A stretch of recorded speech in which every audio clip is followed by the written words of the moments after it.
Good evening, folks. Welcome back to another, or I should say, we didn't have one last week, so another Wednesday night Hobby Hangout. How's everybody doing? I hope you're all fine. Hope you've had a nice chilled week so far. Hope nothing's been too stressful in your life.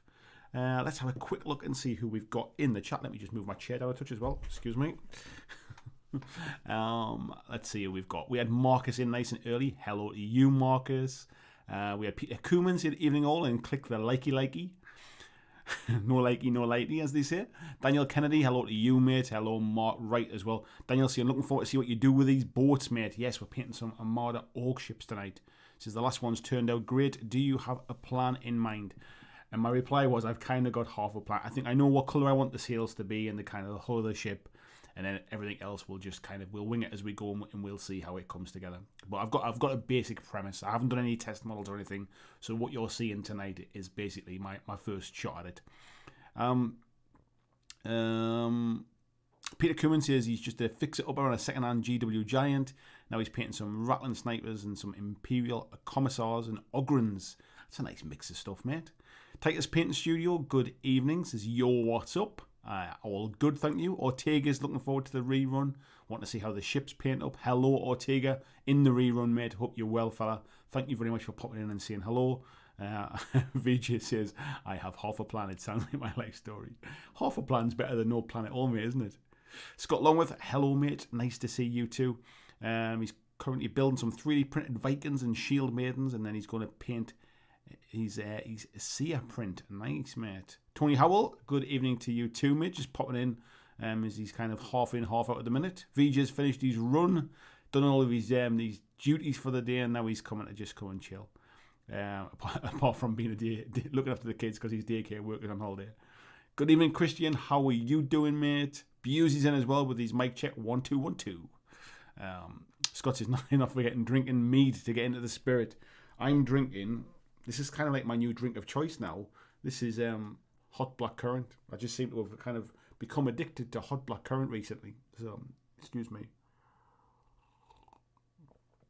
VJ says he's not letting the little guy sit in front of the TV all day. Yeah, I start with those kind of intentions as well, mate. Where were we up to? Dirk Ignazak sitting as well. Hello. He says, are you willing to paint or just go to bed? What are you coming here for, mate? If you're just going to go to bed, get your paints out. VJ saying that sounds like some appropriately nautical music. I've got a few different kind of music tracks that I kind of move between, depending upon what the mood takes me and what we're painting. Vincent VT, good evening, friendos. Hello to you, mate. Dax is in as well. Good evening, Dax. Foible Games says, I know damn all about Armada, but I love the look of the models. Well, tonight is an opportunity. If anybody's got any questions about Armada, I've played a number of games of it now. I've played with the Dwarfs. I've played with the Basileans. We're painting up the Orcs tonight. I've got the templates. I've got the what they call the acrylic token, like ship bases and stuff. If you've got any questions, feel free to ask. I'll give you my honest opinion on them. Dax says, good afternoon there. Good afternoon to you, Dax. Peter saying he's here late because of the wind direction. Tybee says the BlackJack studio is moodlit for seduction. Do you know what it is, mate? I find it quite calming and quite relaxing when I'm sitting painting to pretty much have darkness behind me. I've got no lights on it all behind me. I've got a couple of lights in front of me, a little light just above my painting area here, and I just find it quite calming, quite relaxing. That this is where my focus is. So yes, it's moodlit. Tim says, evening Andy and all, I hope you're all grand and well, thanks Tim, mate, hope you are as well. Good evening to Frantic. Busey says, suntan coming on strong, maybe it's the lights. Yeah, it's definitely the lights, mate, don't worry about that. There is no suntan coming in the northeast of England, and especially not when I'm not going to go anywhere. Krabby says he's not painting tonight, but he's been working on terrain afternoon. I saw the buildings you've been working on, mate, looking really good. Tim, what was that one? Tim says something about Armada ship. Oh, it is. Armada ship's looking good, Andy, but tempted by Blood Bowl at that price. No, I shouldn't buy either. I'm not going to pick up Blood Bowl, mate. I've still got the 2016 version of Blood Bowl. That's kind of, I think it's been played once. I've got a half-painted team in there and a human team in there. The Orcs never got any paint on them. I'm not kidding myself by buying that, mate. But yeah, I can imagine it. It's funny how we get sucked in just because it sounds like a bargain, so we go, we might as well get it. I know I'll never play it, but it's cheaper. Six in the head. Hello, Palmsy, mate. How you doing? Hello, Bobby Clark. Putting the finishing touches to some Drukari characters, or Drukari, I should say. 2 more to go, and the commission's finished.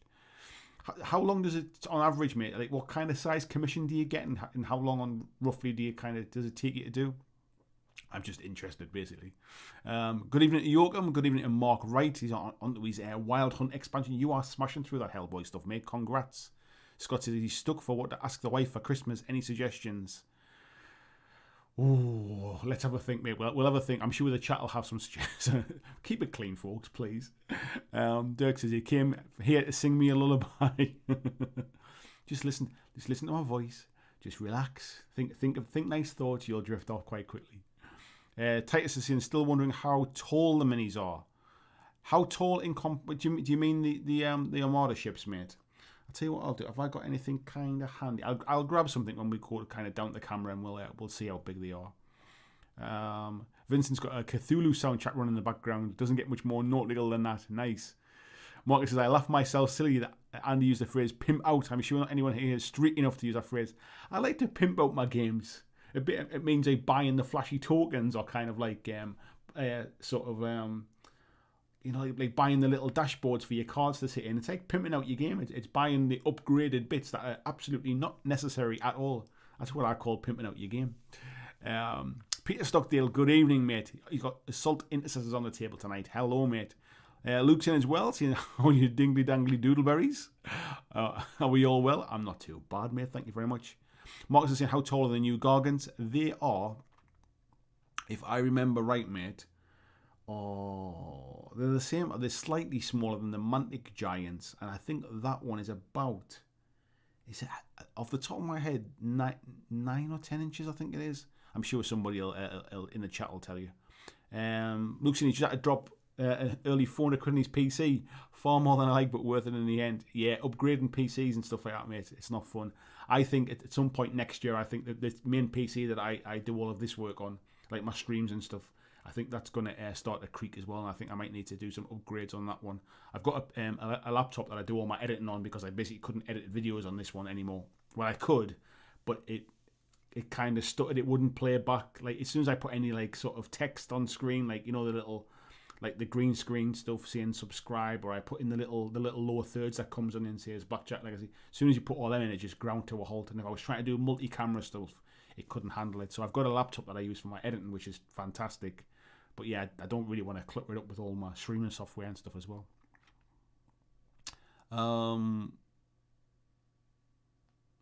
Yeah, Titus is saying it's slightly smaller than the Mantic one, yeah. Kodos, hello to you, Kodos. Ramen Rabbit. I'm assuming that was from a Christmas gift, was it, Tony? Kieran's in as well. Odd-Sided Dice Podcast saying hello, hope everyone is good. Bobby says most of these commissions are 40k between 2,000 and 4,000 point commissions. Normally about 5 weeks to paint. I'm liking the Armada Orc models, by the way. Yeah, they're nice, mate. We'll come down on the camera soon. Mark says 9 or 10 inches. Damn, that's the size of a high grade anime figure. Yeah, they're pretty tall, mate. They are pretty tall. I'm not sure they're worth the money, but they're pretty tall. Especially, I tell you what kind of got me thinking was there was like McFarlane Space Marine characters you can get. They're quite a pretty size, those things, and they're like 25 quid. Steve Evans, good evening. Says, how are we all this evening? We're good, thank you very much, Steve. Marcus is saying, I think I'll be painting some 15mm Greeks today. Nice one. Jeff Hickton as well. It's just released his last class of the day. That's it, mate. Time to get your feet up now. So, let's get into the painting side of things. Let me move my mouse out of the way. And now we've caught up with the chat. So, this is the one I've got ready to start painting for tonight. This one is the Hammer Fist. We've got a few other ships here as well. So, we've also got, if I just put that one side, I've just pulled the sail out of that one. So, this one is the Bomb Boat. So, some really nice details to this, with a little cannon coming out of the mouth and stuff like that as well. And all I've done with these folks, I mean, this, I think, if I remember right, this was in 2 pieces, I think, with the little bit on the top there and the main hull of the ship, and then the sail comes in 2 pieces, with the main mast is 1 piece and the back sails. But I've just drilled down through the bottom of the mast. I've drilled, I don't know if you can get a C in there or not, drilled down through and into the center of there. And then it just means I've kind of assembled everything to make sure it all fits and everything looks okay. And there's like a bit of a shape to the bottom of these as well. Anyway, and that's basically how the ships are. So there is that one, which is the bomb boat. We've also got this one, which I think is called the Bloodrunner, which is quite nice as well. We might sort of paint some of this one up, I think, if we kind of need any drying time on that one. We've got these little ones as well, which are the basically like the Rubble Squadron ones, the tiny ships. And then if I can just reach under my microphone and over my stream deck, there is this one, which is the big Orc Smasher, and this is like kind of one of the large ships. And these are all just primed black and then a bit of a zenithal white ink over the top, just to lighten them up more, so you can see them on camera, and just so I can see where the details are when I'm painting. I don't think it'll make much difference to the finished job, but it's better for you on camera on a night time when we're sitting with these than it is to just see like a plain black model. It's a bit dull to see them that way. Luke says he's going to put more shelving in his office this weekend. He's literally going to be sitting in a space completely surrounded by shelves. I've just taken some shelves down actually from mine because I was starting to feel a bit closed in. Luke says, why is it called that? Why is it called a hammer fist? I don't know, mate. I'm not really sure. Tony's painting some old school 80s paranoia minis. Nice one. Tim says, love those minis, Tony. Had a blast playing paranoia back in the day. I don't think I know it, mate. Luke saying, Mark of Aircon is sending me the minis for board game Spectre Ops as I offered to paint them ones. Nice one, mate. And we've also got Conradson has just come in as well. Hello, mate. How are you doing? Right, let's get some paint on this bad boy. So first of all, we'll take the sails out so I can get better access. We'll put them to one side. Right. So as I mentioned in the chat before, I've kind of got a half idea of what I'm going to do. I was toying with kind of what colour to do the wood, and then I thought, keep it simple. I'm going to go with so we're going to start with a Mournfang brown. If I get it under the camera in the light there, a Mournfang brown, and I'm basically just going to base coat most of this base. Let me just give this a bit of a shake. Hello, Conradson. How are you doing, mate? VJ saying he's got all of his stuff out to make a start on painting, but he's mini swap, but he's not feeling it. Sometimes, mate, when you're not feeling it, it's nice just to not bother, isn't it? Just chill for a bit. And everyone's having a bit of a natter there. Oh, right, let's get that one open. Right, let's get a brush just to use to get the paint out of the pot. I'm trying some new brushes tonight, folks, because they are the cheapest of the cheap, and I want to see the comparison. I want to see whether I personally feel after years of I used to use the GW brushes, and then I moved over to Rosemary & Co, and then I used Winsor & Newton's, and then more recently I've been using the Artis Opus ones. I thought I'd just try out some cheap ones, so I got a cheap pack just to try out, and if worst comes to worst, they do for bits of gluing and stuff like that as well. So I'm trying these ones basically. I got a cheap pack of them. I essentially got it because I didn't have any bigger sizes than size 2s. So this one is a size 4. But yeah, we'll crack on. Conrad, no mate, they're not Warlord Games minis. These ones are from Mantic, mate, for an upcoming game called Armada, which is very similar to Black Seas, as it's based on the Black Seas rulebook. On the Black Seas rules, I should say. But yeah, it's fantasy ships, mate, as opposed to more historical ones. I don't think there's much historical about big flying fists on the front. Steve's chipping away. Or Conrad says 15mm are too small. These ones are sort of, well, they're certainly not 15. Well, they're not like sort of, are they scaled for 15mm? They're probably something like scaled for like 7mm or something like that, I'd imagine. Steve says he's still chipping away getting his Reaver jet bikes done tonight. Nice one, fella. Nice one. So what's everybody been up to then? Is anybody starting any new projects at the minute? Has anybody got plans for starting new projects? Are you managing to get stuff done at the minute, or are you hitting that kind of flat spot as the winter starts to come in and motivation gets a little bit low this time of year? Ready for it would normally be ready for a bit of a Christmas period, but I guess at the minute, especially in UK wise, or if you're in like France and stuff, I guess the lockdown thing's obviously causing a few other issues. So, well, yeah, what's folks up to? How are you all keeping? Right. I need to sort out some music for when I'm sitting on these live streams, just as a bit of a background. I think I did download some stuff which is like what's it called, like copyright free, that I can use in the background of a stream, but I've just never got round to setting up the system to get all the audio levels right and stuff. Might do that for next week. It's my birthday in a couple of weeks as well, actually, and my birthday is on a Wednesday, so you'll have my joys of my birthday stream on a future Wednesday stream coming up. I might drink something a little bit different other than a hot black currant. That might be a bit nicer. Conversing, people are talking about. Oh, sorry. Yes, I must have missed that bit, mate. Yeah, 15 mils a bit small for me as well, especially with my old eyes. That's for sure. Yeah, Luke's in naval chips are often more like 6 mil. Martin Van Ree, hello to Martin. How are you doing, mate? Nice to see you in the chat tonight. I think that's a new name as well, so welcome if this is your first time here, or if it's your first time chatting. You're painting a bit of Malifaux. Which Malifaux models are you painting, mate? I've got some guild models and some Neverborn models that are primed, ready for a little bit of painting. So should be getting them in a future live stream at some point. Are you new to the game? Have you played for a while? Luke's he's hit a bit of a flat spot, but he's been busy.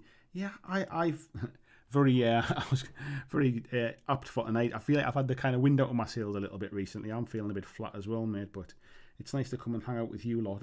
That kind of keeps me going. I think sometimes if it wasn't for the kind of and please take this the right way, but the obligation to come and do this stuff, if you like, that motivates me to kind of to get the brushes out and keep going sometimes. But yeah, it's dead easy to get a bit sidetracked and just feel a bit flat and stuff.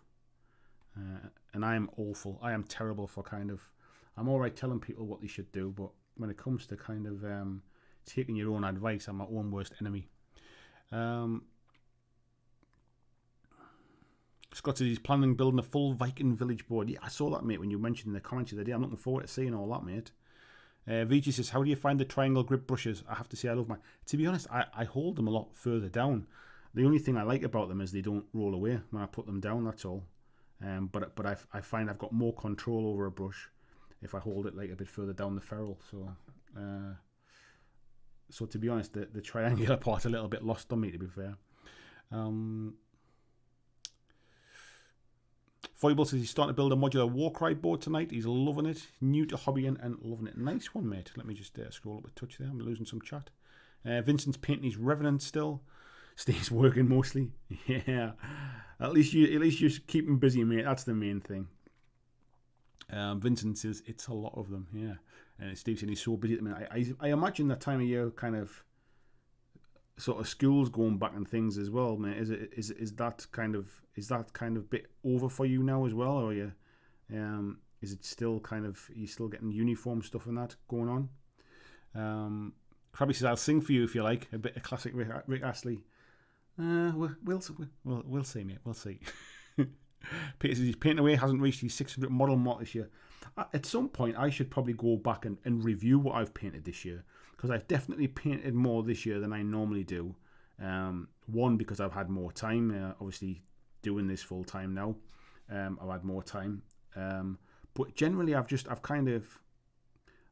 been a bit more interested in painting this year as well, and again taking my own advice for a change of not overdoing it, not spending too much time on things, making sure you kind of just, you know, the only thing better than perfection is finished.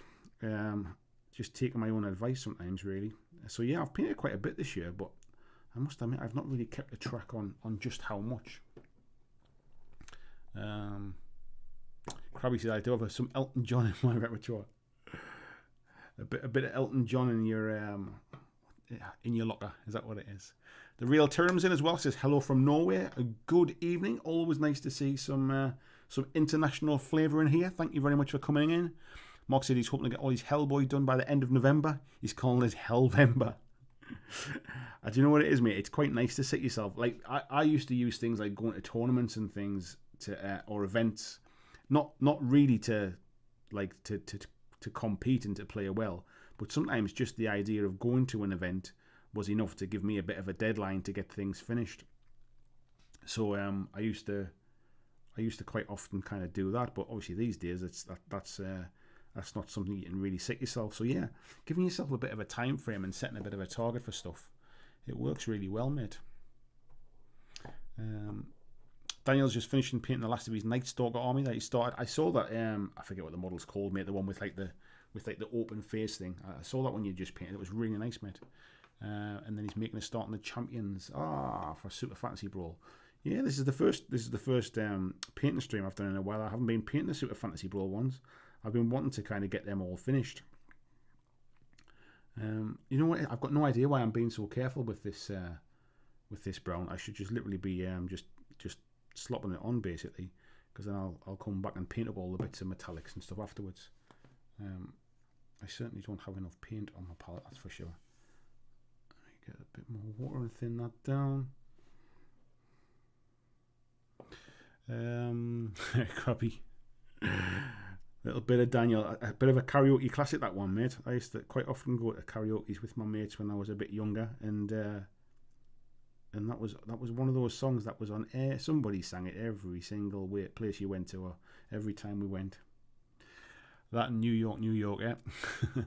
Tony says he's hoping and praying his mini swap gets to stew in one piece. I am sure it will, mate. I'm sure the Royal Mail know just how careful things need to be for you. I'm sure it'll get there, no problem at all, mate. Alright, let's get that. Just slop it on. You don't have to be too careful here. In fact, it'll take me far too long if I try and be careful. So just get it in.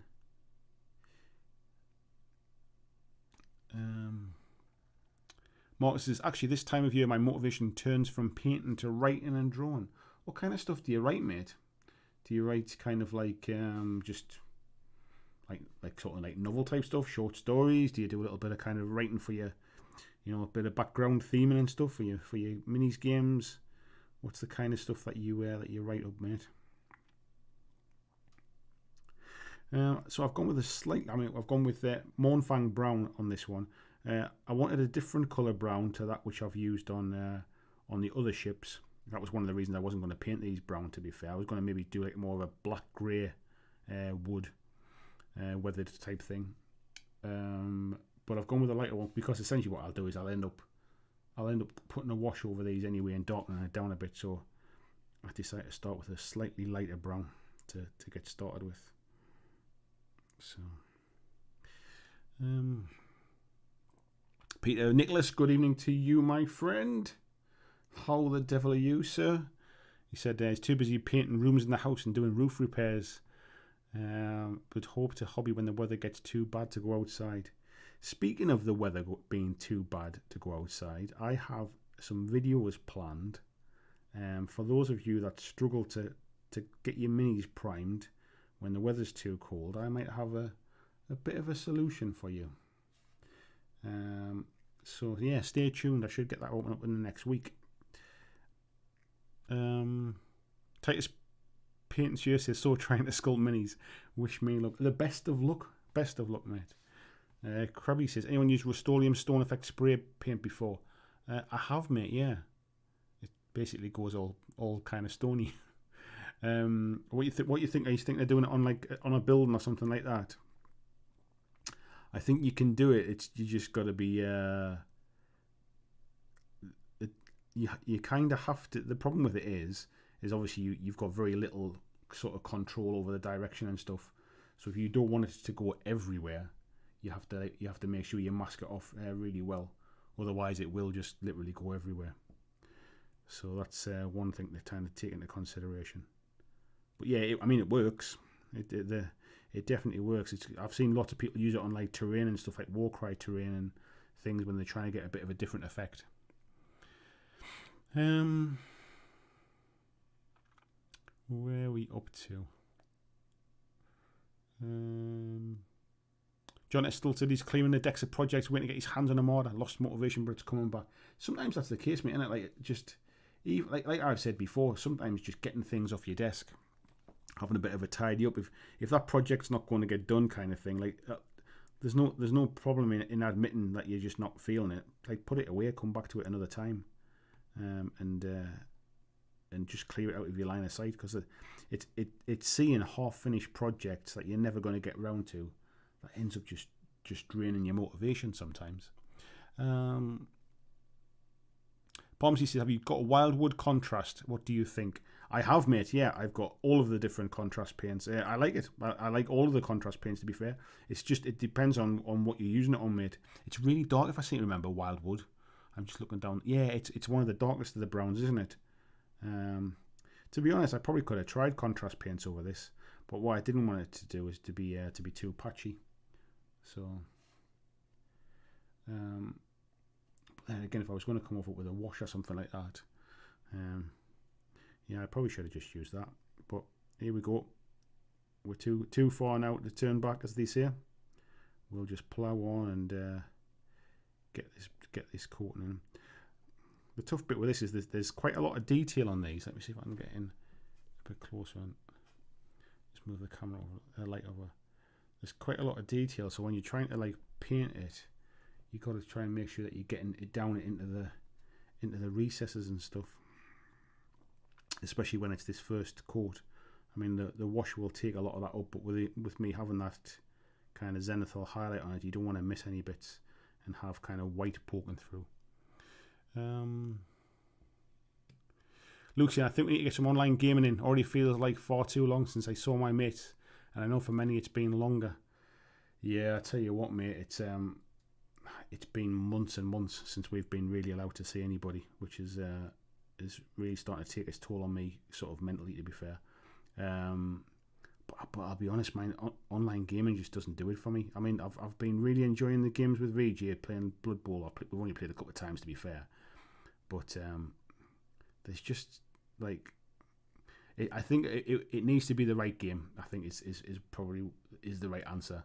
Because some of the games I've played on Tabletop Simulator and stuff have been awful. They're just they're kind of shoehorned into there, and it's not the people that wrote the software and stuff for them. It's just they're not the best games to translate over. Like, for example, I would hate to be trying to play something like 40k on Tabletop Simulator if that was the game of choice, if you like. I think any kind of miniatures games tend to really struggle with that level of movement. There's just too many things too many moving pieces, I think, sometimes. I think the Blitzball works really well because it's on a grid and it's locked to a grid, to be fair.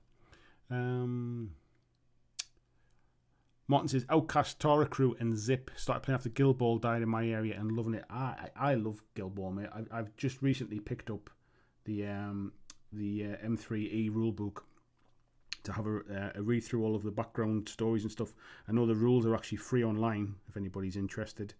The rules are free online, but they don't have any of the background fluff and stuff in them. And I always loved that from Malifaux, and it was quite nice to start reading them. I sat with a cup of coffee the other day and started reading through some of that, so that was quite nice to do. And I've also, for anybody that is interested in Malifaux, I've been going back and listening to, I think, are they called the Weird Chronicles? I think they are. They're like podcasts, and each one's about a 15-20 minute story, just about kind of the world of Malifaux and stuff. And it's an official sort of Weird Games podcast, but they don't treat it like a sales tool like a lot of sort of companies do with their podcasts. This is purely just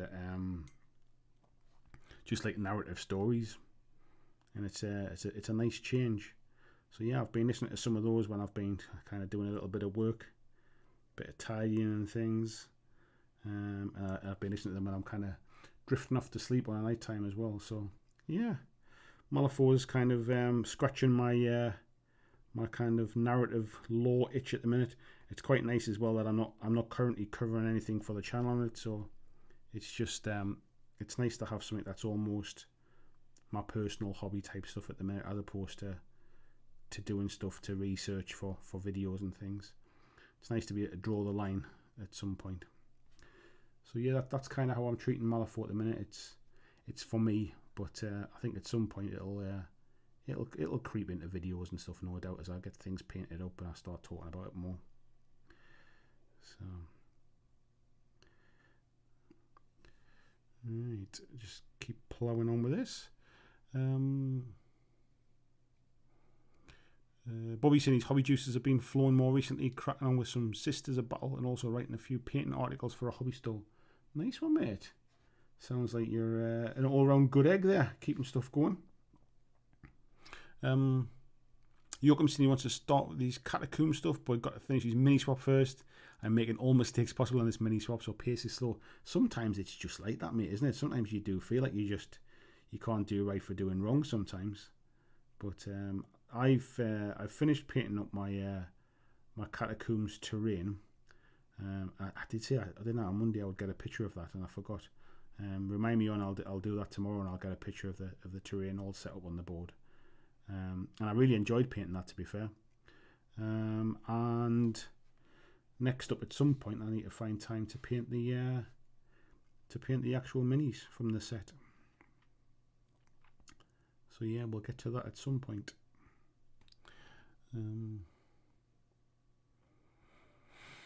Peter saying these live hobby broadcasts are a life vest in a sea of despair sometimes. Thank you, BlackJack Legacy. To be honest, mate, like that. This was always the point of these. Like, they were never meant to be about, like, they were never meant to be like sort of driving views on the channel. They were never about sort of getting subscribers or anything like that. They were just meant to be a bit of a community hangout, so folks could just come and have some background noise to put on while they're sitting painting. Almost put something in the diary every week. Like Wednesdays a painting night. I come along to the hangout and I paint, and it's a little bit of kind of accountability to myself to get the brushes out and stuff. And that was always what it was meant to be, just a community type thing, really. So I'm glad that folks kind of feel that they're useful, because they're certainly not like, they're not designed to grow my channel. And I'm sure at times they probably hold it back a little bit, because if I've had a video on a Monday or a Tuesday that's been doing well, and then this comes in, it sometimes kind of throws a bit of a spanner in the works. But as I've always said, this channel is about more than just views. So yeah, I'm enjoying it. As long as I'm enjoying it, as long as folks are enjoying it, we'll keep doing them. So Vincent says needs to find an internship for his training, but lockdown's making it near impossible, so he's painting more than usual as it calms me down. Yeah, I do find it quite relaxing, mate, as well. You just kind of switch your brain off a little bit, don't you? I do find that when I'm painting on a live stream, it's less relaxing, but more because I'm constantly talking. And normally if I'm sitting painting, I'll be sitting in, like, sort of in silence, really, just painting away and listening to a bit of music or listening to an audio book or something. So I think it's less relaxing when I'm streaming. But in general,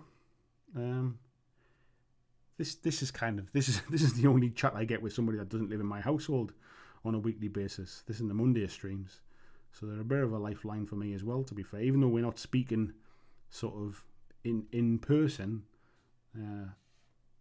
it's nice to have this kind of conversation. Getting to there. So yeah, it's a bit of a lifeline for me too, Peter, mate. Type E is saying he's trying to finish the Grav Pod car for Judge Dredd minis. I love the colours, mate, that you've used on that. It looks really cool. Have you painted any of the minis yet, mate, or did you just do the Grav car? I don't think I've seen any of the minis that you've painted, if you have. because I remember seeing them when I went to Warlord, and they're very nice. They were very nice. Corey having a chop there. Peter Cummins saying after painting competition he was at 562 models. Wow, mate, that's pretty good going, that. Mark says, yeah, hobbyists around the world unite and chill on Andy's Hobby Hangout. Yeah, that's what it's all about, isn't it? It's about coming here, trying to escape some of what's going on in the world, and just chill out. Wind down, chill out.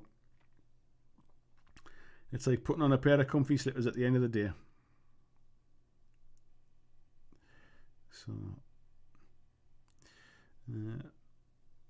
So I don't know whether anybody has any more information, but I've been hearing about some shortages of Blood Bowl, the new Blood Bowl set coming. Has anybody else heard anything? I think from a UK perspective, obviously, stores are starting to put their pre-orders in, ready for, or they're starting to kind of get numbers of how many copies they're allowed to have, and it sounds like there's less copies than I think they would have liked. It's not going out of print or anything like that. They're going to have another print run straight away, but obviously I'm assuming restrictions and stuff and delays has meant that there's not as many copies to go around. It wouldn't surprise me if they're making all the extra Indomitus ones that everybody ranted about has impacted on the Blood Bowl production as well. But it sounds like there's some shortages of that. But yeah, But however, if you still want one kind of thing, I think the problem is, I think the next print run won't deliver until after Christmas. So if you're wanting it for Christmas presents or anything like that, or for gifts, or you just want it straight away, I think you'll definitely have to make a point of trying to dive in early on Saturday.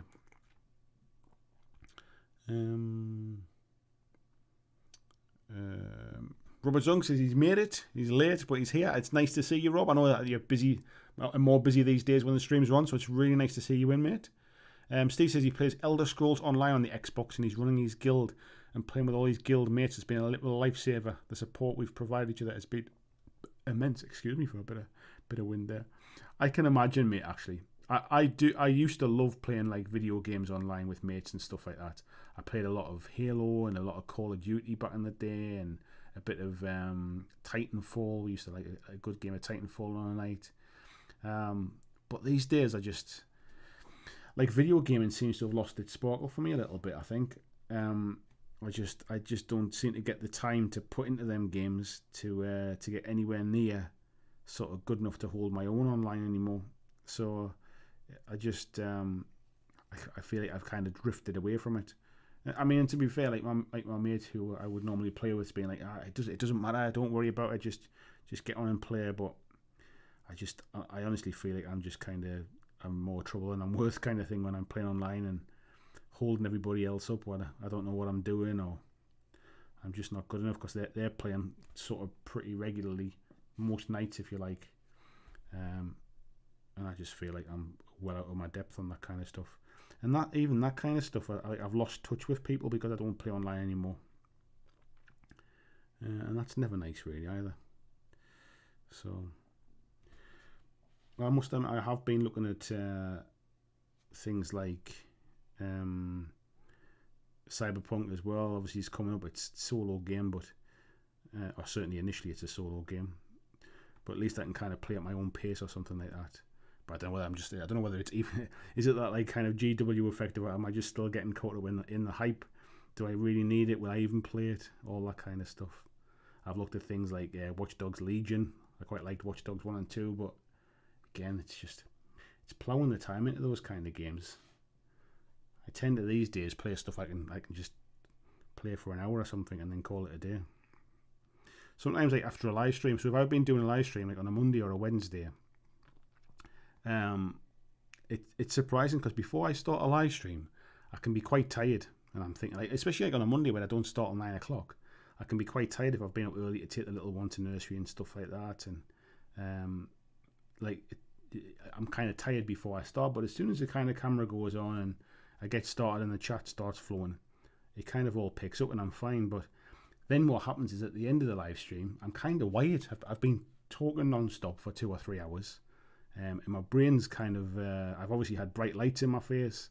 My brain's kind of working overtime, because it's a funny thing live streaming where you need to have something to talk about whilst also kind of reading ahead in the chat so you know what's coming up, and almost answering the question in your head while you're still talking about a different subject to keep it flowing, so that there's not just this long silence while I go, right, read that question, right, what do I think about that? So it's just something I've kind of got used to over time doing it, but what it does do is by the end of a stream, my brain is kind of is wired really, and the last thing I feel like doing is going straight to bed. So to be honest, that's probably the best time for me to sit and play some video games. But then maybe just before bed, playing video games which get my brain more active again might not be the best thing. So anyway, that was a complete ramble while I'm just base coating this. This is dull to watch. This is good painting for radio, this stuff. Let me go back. Matt Mailing says, I used the stone spray on Pegasus Gothic Ruins and then a few overbrush highlights. It works fast and simple. Yeah, it's definitely nice, mate. Like I said before, you've just got to make sure that you don't like block up any door frames or anything like that you're wanting to paint, or your like windows and things like that. You sometimes have to like mask things off. So yeah, but it's clever stuff. I mean, it does exactly what it says in the tin, as the saying goes. So yeah, it definitely does what it says it does. Pomsy saying he's tried a few times with contrast. Sometimes this works, sometimes it hasn't. The thing with contrast paint, mate, is you kind of almost have to forget how it's being marketed to you. So it is not this kind of magic one size fits all kind of magic paint where it instantly gets you shades and highlights and stuff. The model you're painting it on has a lot to do with how it comes out. Oops. And it will work pretty good on this because there's not that many flat surfaces. There's a lot of kind of nooks and crannies and details to it. So it would work pretty well with this stuff. But yeah, so I think you almost have to. It's pretty good at getting a good base coat down, but then almost you can like wash over the top of it. You can dry brush over the top of it and stuff like that. Almost just use it as a bit of an ink to get a start on the base coat sometimes, unless you just want to do a really quick job, and then actually you can just kind of like lather the stuff on.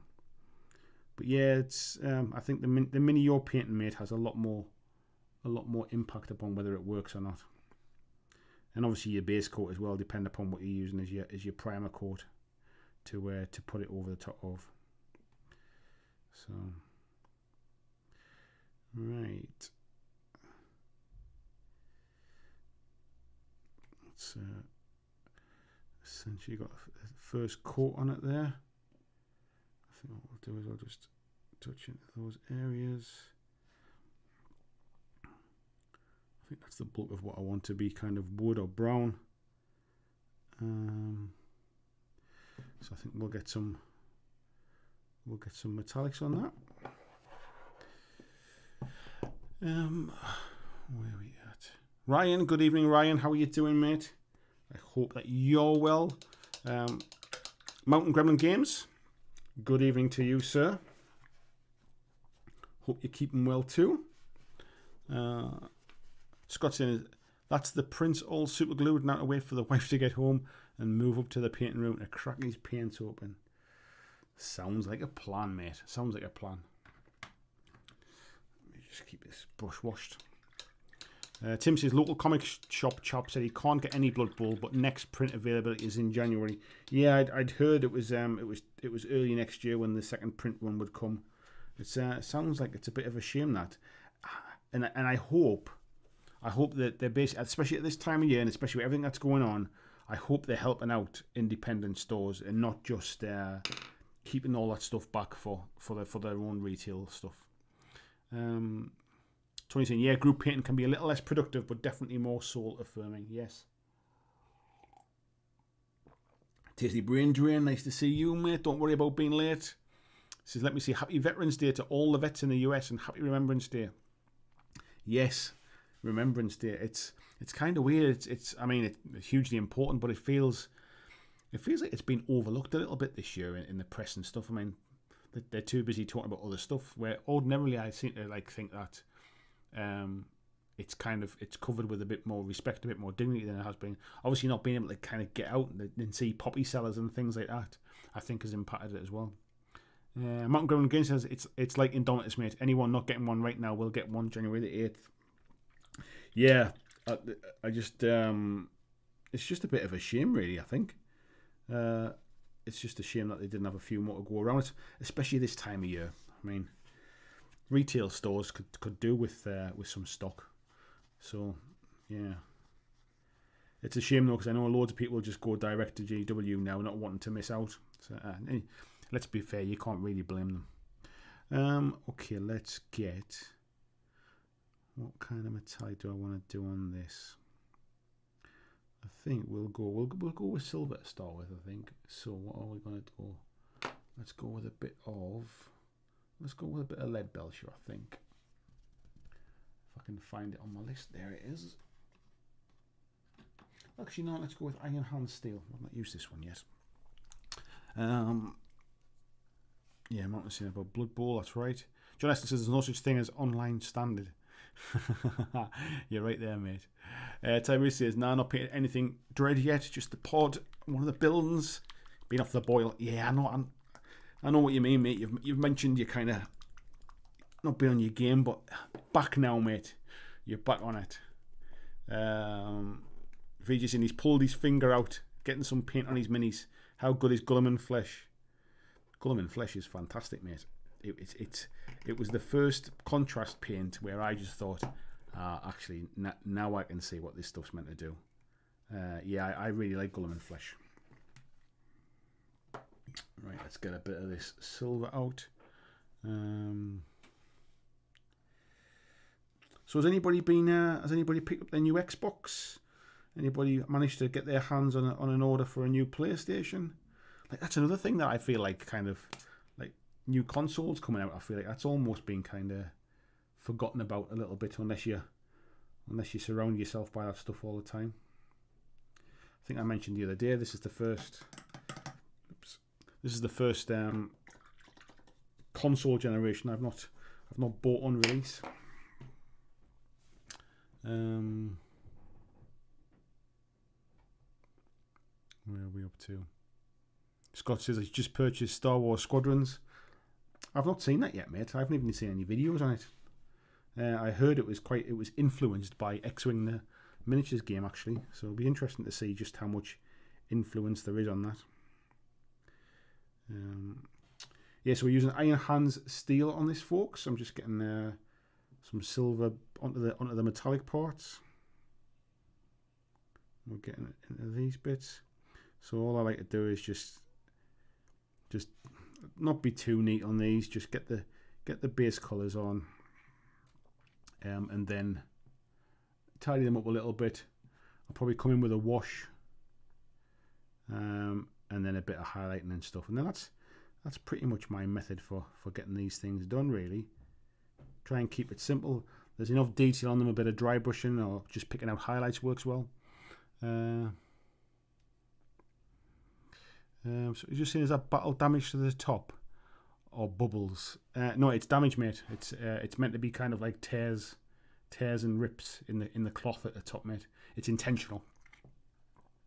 VG says also loving Dr. Tabletop drop tops on the contrast bottles. So much easier.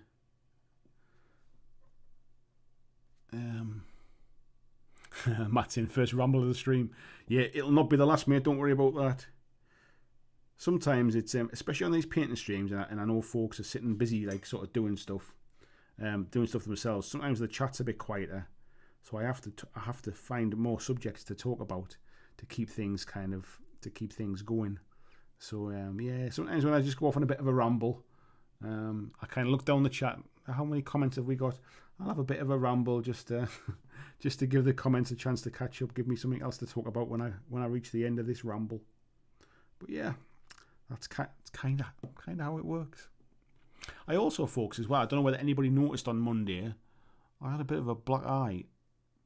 And it was worse last week. Hence why most of my videos last week were not my face. They were me reading the rule book from Mantic and looking at tokens and stuff like that.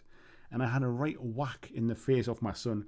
We were rolling around on his bedroom floor, like sort of like tickling. I was tickling him and stuff, and he was laughing and carrying on. He's 4, by the way. I should just add. And he whacked his head back and whacked me right in the eye socket. And my God, it was sore. And it was like, oh my God, and I know that's going to hurt. Like, I know that's going to hurt. I know that's going to bruise, and it did. I had a right black eye for a few days. So if you go back and you see Monday's stream, it was still quite purple on Monday, but it's starting to calm down a bit now. So yeah, everybody was polite. Nobody mentioned it, but yeah, if you were wondering if I had a black eye, I did have a black eye. That's what you get, getting smacked in the face by a 4-year-old. The worst bit was going to kind of pick him up from nursery and stuff, and I'm sure people were like thinking, so you've been fighting, like, we're supposed to be in a lockdown, like, who's he been fighting with? Has his missus been giving him the one too?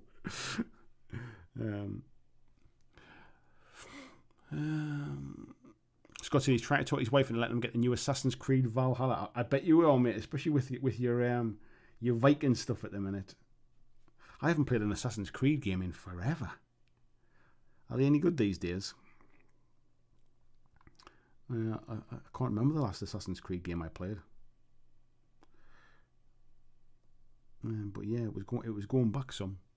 Ryan says he's... yeah, we'll talk about the battle damage. Ryan says continues journey back into painting, following the Lord of the Rings mag's guides to practice and learn techniques. Tonight his Rohan warriors touching up and repainting some second-hand minis. That's a nice way to do it, mate. Like, everything I've learned about painting, it's kind of been trial and error, and I'm sure I technically don't do it right, or I'm sure there's better ways to do it.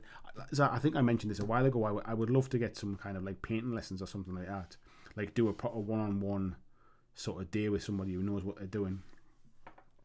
Because everything I've learned is I've probably learned loads of bad habits, but like I say, it's all just it's been sort of make it up as I go along kind of thing.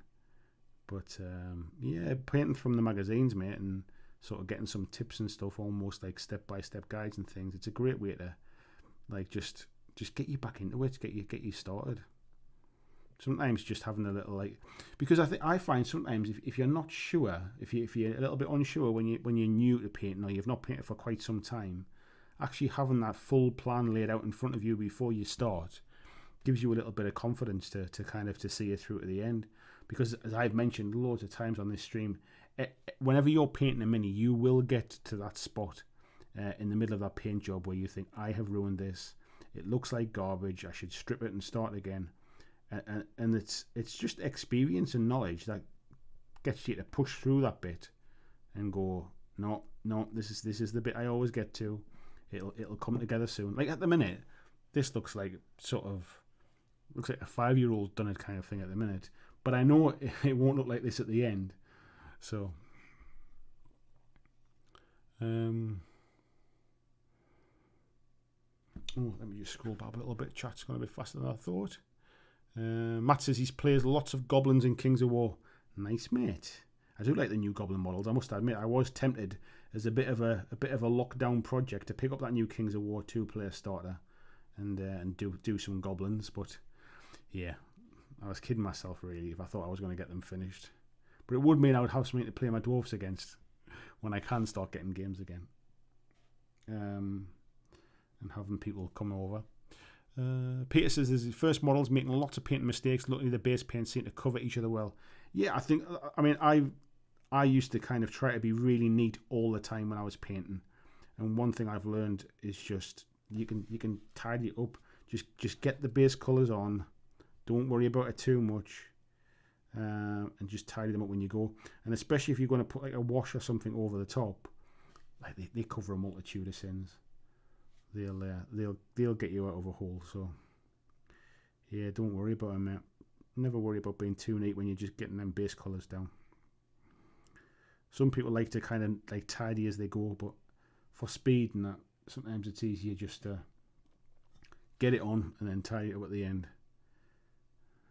So, alright, let's get these cannons painted as well. A little bit of silver on those.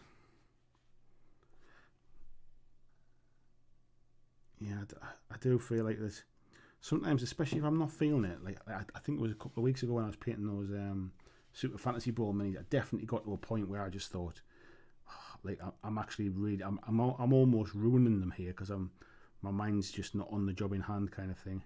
It was better just to kind of to quit and call it a day, I think, on that one.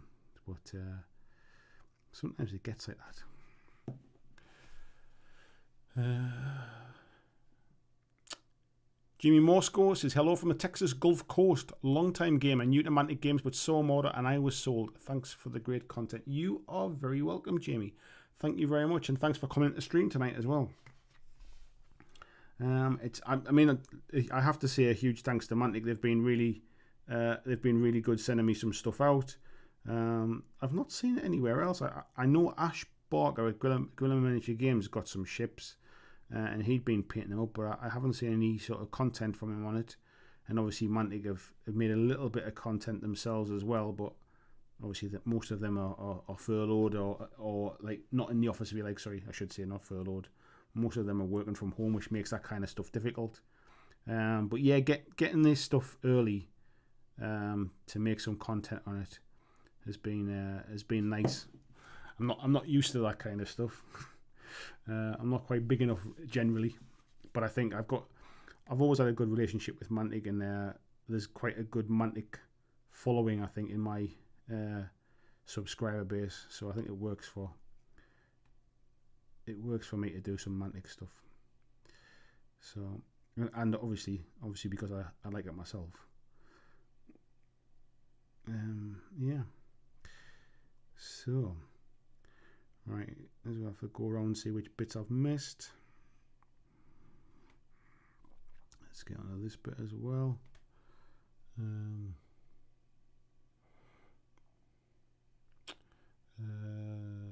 Steve said his Xbox arrived yesterday. So what's your thoughts, mate?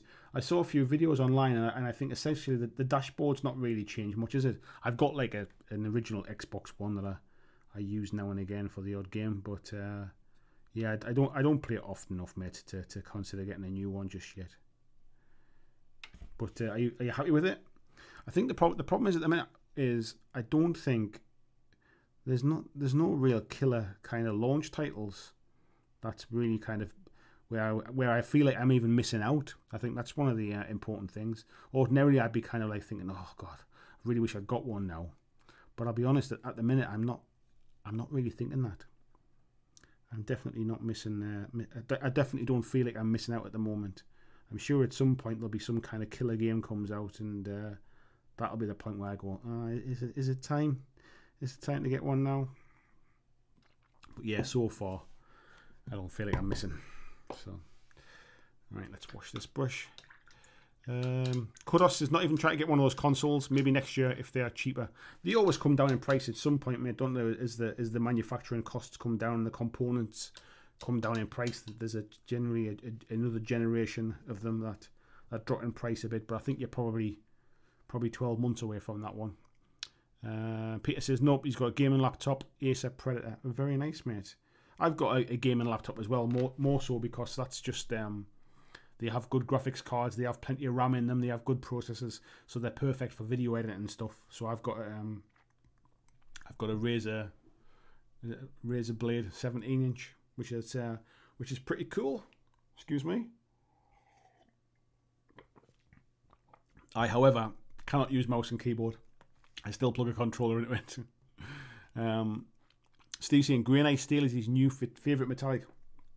Granite Steel, I've got that one as well, mate. But I haven't used that one yet. I've just bought myself a load of new paints, to be honest, because I like using the GW paints, and I know I like to use them. So I decided to spend some of my business money and get myself some paints, because they're materials, right? So I have that. I can claim tax back on them.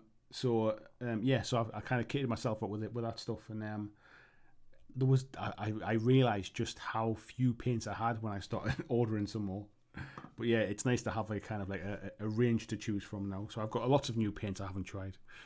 Krabby City signing off. Team, you're going to watch Schindler's List. Sounds like a fun night ahead for you, mate. Enjoy. Steve says, "Good. Hi everyone. This is looking great, Andy. Thank you very much, mate." Tizzy Brain Drain says, "Me and my roommate have talked about splitting a PS5, and I'm thinking that we will, but I want to wait at least several months before we get one." Yeah, I think we're going to have to wait, mate. In fairness, mate, because they're out of stock, aren't they already? Again, it's another thing that it's hard to get in stock at the moment.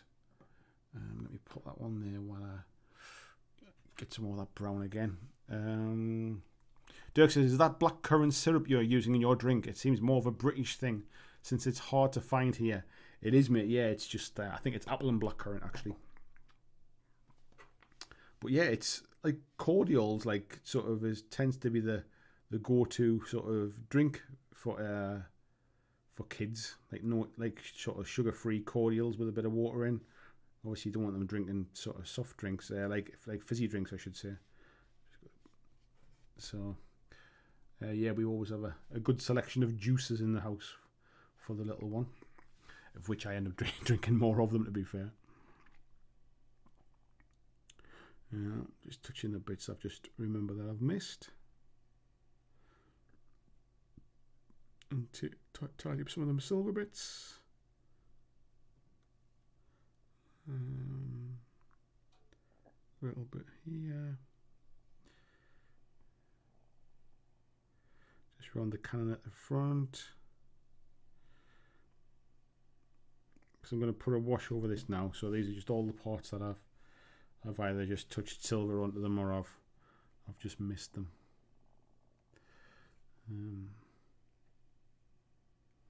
Right, I think that's not looking too bad. I'll let that dry for a little bit, and then we'll come over it with a wash just to tie everything together. What would I do without GW washes? Well, apart from using somebody else's washes, but yeah, I do like to just tie everything together with a wash. So, right, let's call that one ready for that. Peter says, "Yes, a toddler reflex has been there." I tell you what, mate, I honestly thought it was going to do a bit more damage than it did. That's for sure. Tony says he's finally home and sitting at the floodlit hobby desk for the first time in weeks. Nice, mate. Good to see you. Sitting down, chilling, getting your hobby on. Paul Inman, hello, fella. How are you doing? Nice to see you. Said Assassin's Creed games have been a bit hit and miss since the It's Your Stories. They certainly haven't achieved that high since. Yeah, I can't even remember the one that was the last one I played. Was it? It wasn't Unity. It wasn't Black Flag. It was going back. It probably wasn't far off Black Flag, to be fair. VG says, speaking of painting lessons, Meg Maples now lives about 2 hours drive from me and runs painting lesson weekends. Looking at heading over when cash starts flowing again. Nice, mate. Really nice. Paul says, I love Assassin's Creed concepts, but there's been a couple of games that have just failed to maintain my interest. Syndicate and Odyssey. Syndicate, I didn't play it, but I do remember that one. And Valhalla doesn't interest him. I think the concept is a great way to keep the idea of the games alive, so they can go anywhere in kind of in time, if you like. I think that's a great way to do it, but yeah, it's not been executed to the best of its ability, I think. Right, so you might be surprised, folks, but I'm going with yellow sails for my orcs because I've got red sails for my Basileans. I've got blue ships for the dwarfs, so we're going with yellow sails on the orcs. Something a little bit different. So yes, wish me luck. It's nothing that can't be painted over. Let me get a bit, just thinning down that Avalon Sunset, which I am a big fan of, to be fair. Let's get some paint on these sails as well.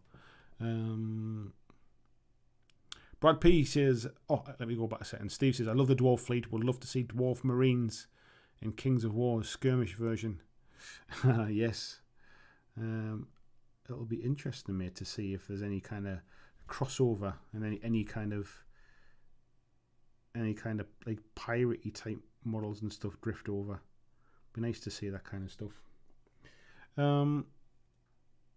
Brad P says, when I'm about 80% through the base coat is when I'm looking and see it looks like a kindergarten did it. Yes, that is completely normal, mate. Everybody goes through it. And unfortunately, I've given up in the past and thought, I need to strip it. I need to start again and that. But I know better these days. I know better than just keep going and have the end in sight.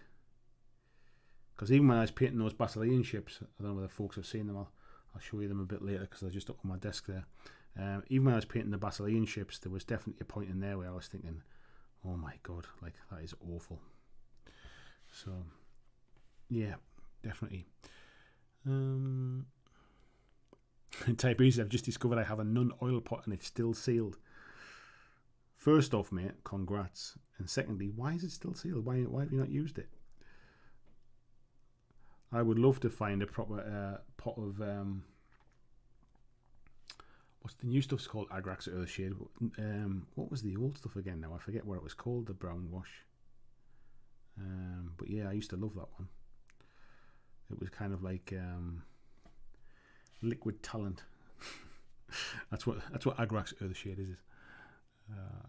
Let me go down. Tim says I need to get a game in soon. Felt like this year's just been painting minis for games I'll never play. Eye on the prize though. Yeah, I mean, I must admit, like, I like to play games with painted minis, and it's dead easy to kind of blame the fact that I've not painted my minis for not playing more often and stuff. But this year I've had no excuse really, like, to not have stuff painted. And to be honest, like, other than stuff that's really been like being sent to me for reviews and things like that, the only things I haven't really painted this year that I would like to get painted is to finish off my Indomitus Marines and my Necrons. The Necrons are kind of 3/4 done. The Marines are primed and ready to go. But other than that, my painting pile's not that big this year, to be fair. Because I have more time to do it and because actually it's kind of my job to be painting. So, yeah, I've getting through a lot more this year. But, yeah, I must admit, I've missed social interaction. I've missed just kind of even just going to a gaming store and just kind of hanging out and chatting and things, and even like sort of getting in the car and driving to go and film at Mantic, or to go down to River Horse in Nottingham and sort of film with those guys, or just getting to Warlord, or getting out and just chatting to industry people and attending events and kind of face-to-face conversations. Yeah, it's taken its toll on me, I think, a bit this year. But we'll get there. The less said about that, the better.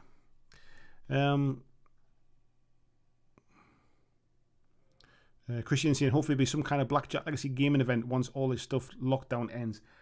100%, mate. I guarantee at some point I will definitely run some kind of an event. I'll obviously wait until we know we're out of the woods a little bit and there's no chance of things getting cancelled and stuff. I don't want to end up being kind of out of pocket if it ends up getting canned and stuff. So I'll wait until we're in a bit of a safer position. But yeah, definitely, I will definitely have some kind of get together event for folks and things. We'll probably make it like a weekender. So yeah, watch out for that when we get there. And we'll try and make it as accessible for people as possible as well.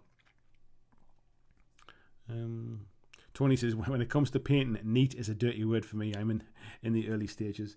Yeah, I tend to.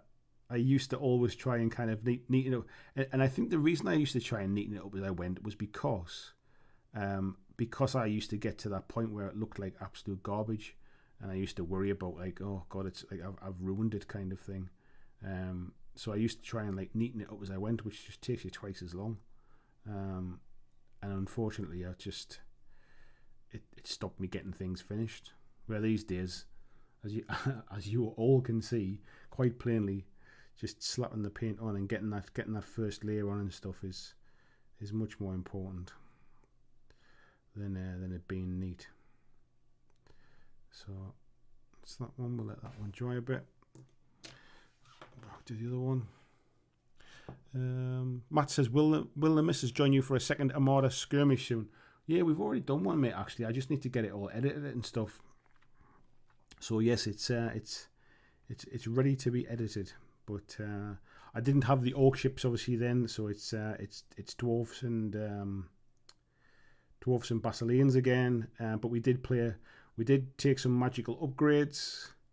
We went with named captains as well to throw a bit more information into the back rep, and we played one of the scenarios, which was, I'm pretty sure it's called X Marks the Spot, and the scenario is basically there are 2 islands. And if you end the turn, medium and big ships, I think it's within 5 inches, and small ships within 2 inches. If you end your turn within the proximity to the islands, you essentially search those islands and pick up treasure. And what happens is basically because the bigger ships are further away, they can only pick up 1 piece of treasure per turn. And the small ships, because they're closer, essentially the fluff is that they've been searching for longer, and they can pick up 3 pieces of treasure per turn. The trick being that small ships can only hold 6 pieces of treasure, but they can come up to within 1 inch of one of the big ships and pass the treasure over. So the idea being that basically it doesn't matter, like sort of killing each other becomes less important, and it's about trying to maneuver your ships to get them up against the side of an island for the end of the turn. And then if you can time it right, you can kind of drop anchor beside that island and almost just kind of park up and be mining treasure each turn. The problem comes is then you need to sort of take those ships out if that's your opponent. So it's much more tactical than the original one that we did, which was just getting used to sailing the ships basically and trying to kill each other, because it really does come down to sort of controlling the speed of your ship so you don't overshoot the islands that you need to come up against, controlling the direction that you're sailing so that you don't crash into it, and also keeping one eye on what your opponent's doing as well. So yeah, it's a really interesting one. It brings out a completely different play style because you're less reliant upon trying to take the other ships out. You do score points at the end of victory points at the end of the game if you've taken out any of your opponent's ships. So there's still like a kind of like a motivation to try and do that. And obviously, if you're taking ships out, you stop your opponent scoring treasure points as well. And if they've been offloading treasure onto one of the big ships or medium ships, and you take them out, you essentially sink that ship, and all the treasure goes with it as well. It's not like it kind of accumulates each round; it accumulates on the ships during the game. So if one ship is carrying a load of treasure, you're going to want to take that out. So yeah, it's a really, really fun scenario. So yeah, that's the one we played. So when I get round to it, I'll be editing that down, and I'll have that one up on the channel as soon as I can. The thing with back reps is they take quite a bit of editing, so it just ends up going on the back burner because I can edit at any time really, like even when the little one's in bed, or like even when he's just kind of playing around, I can have the laptop out and be working on it. But when he's at nursery, that's the time when I'm better spent my time on recording stuff. So it's just sort of using it when the best time to do that kind of stuff is. Anyway, that was another ramble on it. Tim says looking forward to that. It's Bomb says, how do you think the game would be for a non-gamer? It's interesting actually that you asked that question, because my wife's not really a miniatures gamer. Actually, I'm going to flick back the main camera for 2 minutes while I'll have a drink and a bit of a chat. My wife's not really kind of like a miniatures gamer, and she doesn't like like abstract movement. So where you basically have 10 things you can do and you can move wherever you want. She doesn't really like that kind of game. However, with Armada, you have a turning. Basically, you can only turn within a certain kind of angle. You go at a set speed. You can up your speed or drop your speed, but you have to travel the full distance. So it becomes more about like almost planning ahead rather than being presented with like sort of 25 options of what you can do and end up with kind of like what's it called again? It's called analysis paralysis. That's what I was trying to think of.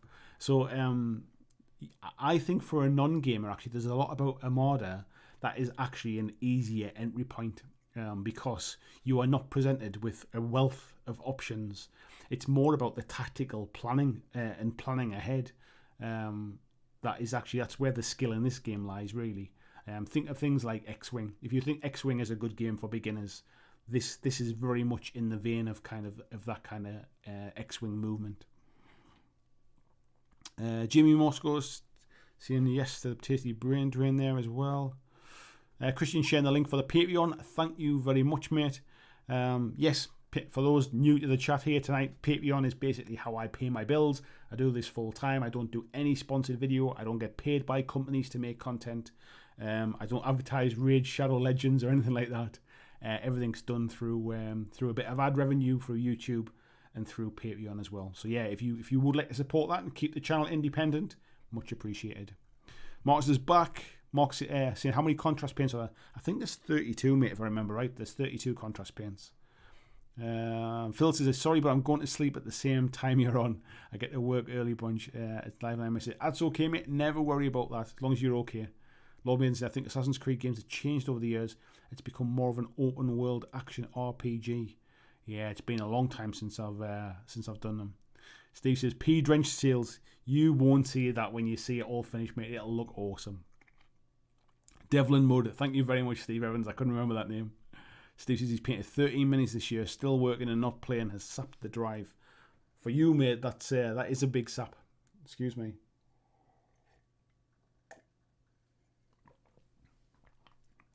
Busey saying, where was that one again? Vaccines on the way. We can probably all get together mid next year and go gaming. You can if you're old, mate, and you're vulnerable. Then you'll get your vaccine first. Tasty Brain Drain says a gaming event would be very cool, even if it would be a little too far away for me to attend. Yes, I've done 2 events before. With the help of another YouTube channel as well, Top Table Gaming. And we did the Top Table Legacy Weekender, and we've done that twice now, which is like it ran for 3 days, Friday through to Sunday, and we had a lot of fun, and I learned a lot from running those events of things that I would do different next time, things that I would absolutely keep the same. So yeah, we'll definitely do an event in the future. Pete says he's Orc and Goblin Army for Warhammer Fantasy's red gore paints and dirty yellow tops. Good choice, sir. There you go. See. Jimmy says, how are you doing your water effect? I didn't see a tutorial on your channel. I was going to try out Acrylic Vallejo water. Let me just show you how I've done my water effects, mate, because you will be... if I go here, this is how I've done my bases. And do you know what they are? They are a piece of printed paper stuck on the top of the base. So I literally Googled for a sea background. I printed them off and I stuck them on the base, mate. And to be honest, they came out way better than I expected. That was just a bit of blue kind of just blue ink, blue pen along the side there to colour it in as well. I've actually got the acrylic bases as well. They've sent me them. And I wasn't sure whether they needed a full review of them on their own, but they're nice. But the problem with them is they're expensive for what they are, and it's a weird mix of base sizes. You'll end up with like spare sizes, or you'll end up having to buy a full box of them, a full pack of them, just to get the size that you need. And I'm not sure I can recommend those acrylic bases. If they sold them separately, or they sold them in like kind of like bags of 3 or something, 3 of the same size or something, maybe. But I think they're like £30 for 11 bases, and that's quite expensive for what they are. Where these, yeah, just literally piece of paper printed off. And that's how I've done mine, mate. I'm sure you can go and do fancy bases with water effects and all that kind of stuff, but honestly, I've just I've kept it simple, to be fair. So yeah, that's how I've done mine, mate. Let me. Matt's in cool. Sounds like a third game is needed. Then yes. Yoakum says, "Would you dare have a Blackjack Legacy gaming event without you?" Of course I wouldn't, mate. Let's come to your country. Let's come and do it over there. Ryan says, Armada scenario sounds good. Looking forward to vid. Not long to wait till release. Yeah, it's coming soon, mate, isn't it? VG says, analysis paralysis. That was the one I couldn't think of the name, mate. Arnold Degans, good evening, Arnold. Nice to see you. Peter saying he's just flirting with Spleedos for a bit. Paul Jones says, how do? Long time no see. How do, Paul Jones? How you doing, fella? Christian sharing a link there to the Teespring store there as well. Thank you very much, Christian. I do have the launch of the new merch as well now. I just noticed tonight that I think it's only UK shipping, so I wanted to double check that with Steve at some point, but we won't do that while all the users are here. But yes, if Christian wants to share the link to the new merch stuff as well, I know he's got it. You can share the link. You can go and check it out, folks. It is live. You can purchase from it. I'm pretty sure it is UK only at this point in time.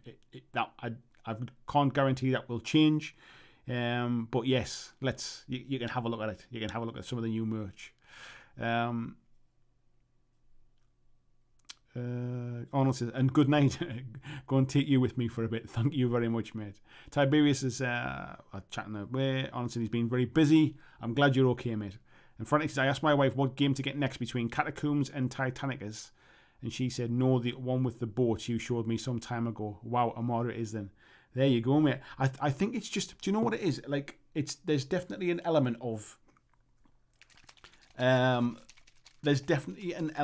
of just something a bit different. There you go, Steve saying we can add international. I'm sure we ship. Well, I wasn't sure, mate. I didn't want to mention anything till we'd had a chat about it, because I literally noticed 5 minutes before we went live tonight that was the case. So, but yes. In fact, I'll tell you what. Let me see if I can. Let me see if I can get this up. So. So bear with me, folks. I'm going to try and see if I can. Oh, yes, it hasn't failed.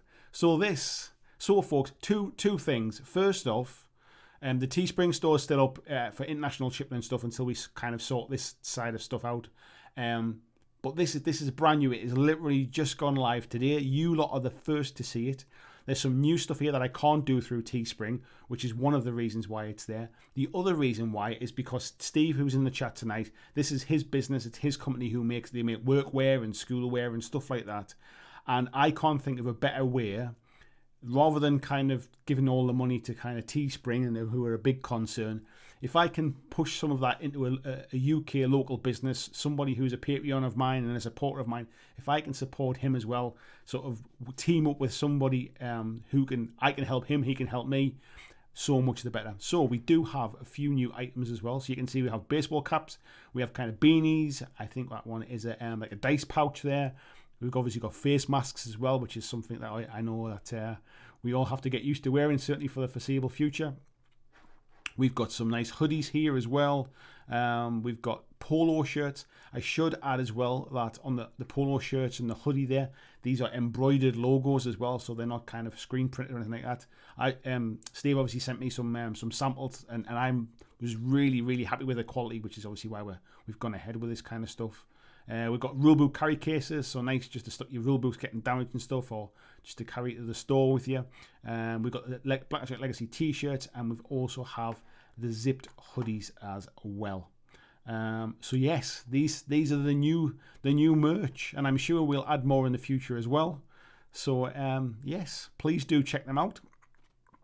And yeah, it supports me. There's a portion of that the price you pay obviously comes to me and helps me keep running here as well, and helps me keep the lights on and keep the videos coming. And obviously you're supporting a fellow hobbyist, a fellow gamer with his business as well. So yes, please do sort of check those out.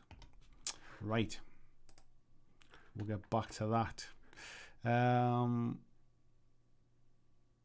John says his Trident Realm army used Vallejo water roughly applied to the waves, and then light white dry brush, please, to the effect. Yeah, I think. Oh, let me just shake this up again. I think there's loads of way to do it. I actually quite like the flat base to it. To be fair, it just keeps it simple.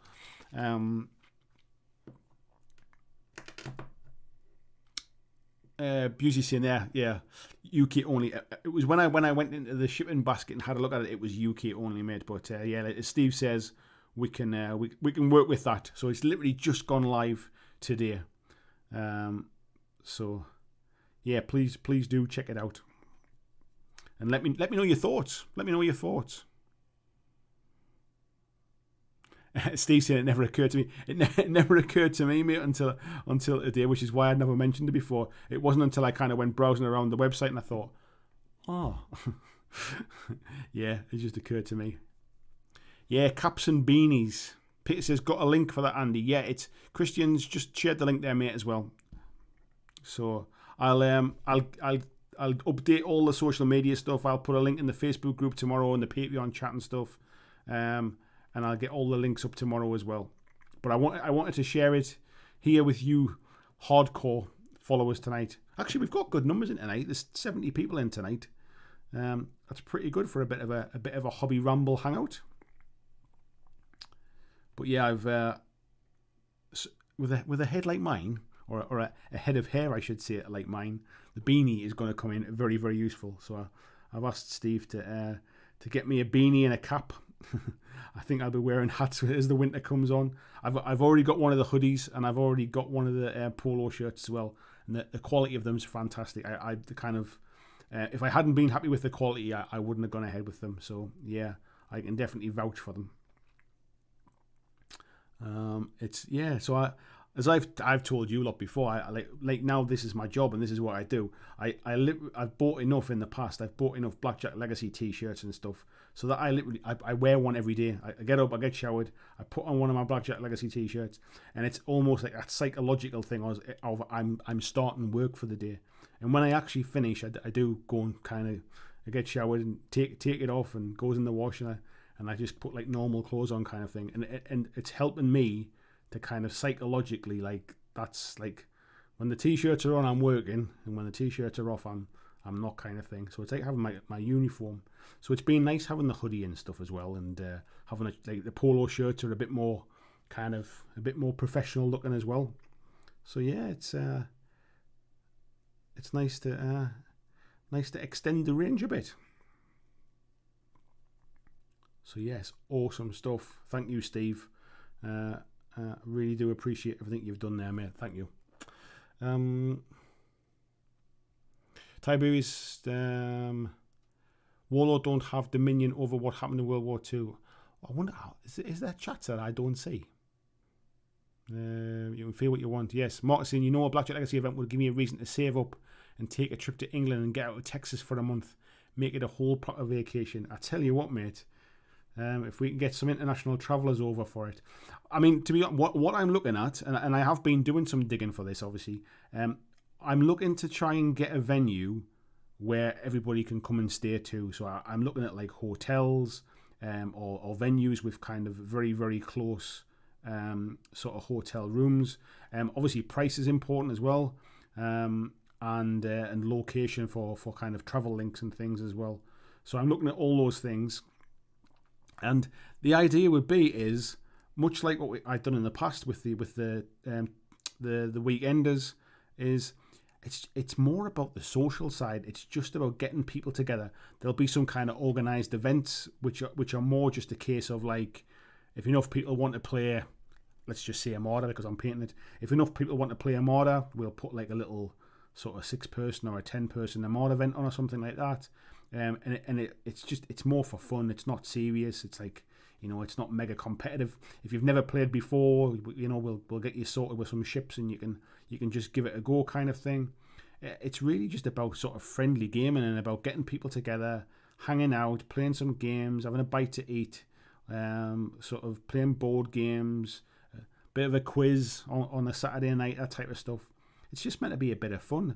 Like, if you go to places like UK Games Expo or Adepticon and stuff, and you enjoy the kind of the hanging out with people, just as much as the kind of actually playing some games and stuff, then this is going to be one of those events that you'll enjoy. So yes, we will definitely be doing that when the world gets to a position that we can safely do that again. So yeah, watch out for that, folks. All right, so as you can see there, let me just get the light over this one. I've just put a Agrax wash over that. It runs really nicely into. I'll tell you what, actually, it'd be easier if I zoom in, I think, and we can get. I'll just get the light in the right place. You can see it really does pick out all the little planks and the bits and pieces. It's dulled down that brown as well. So we'll let that bit dry off, and then we'll crack on.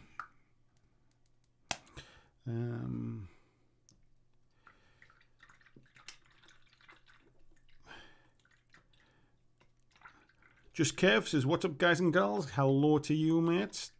Steve says, "You played Dystopian Wars before, and if so, how does it compare?" I've not played Dystopian Wars, mate. I do remember it, and it was a game I was interested in many moons ago, but I never did get to play it. From what I understand, mate, Dystopian Wars is a bit more complex than this. Let me. This is just. It's almost like, I wouldn't say it was straightforward, as in it's basic. It's just easier to get your head around. I just find that it's just fun.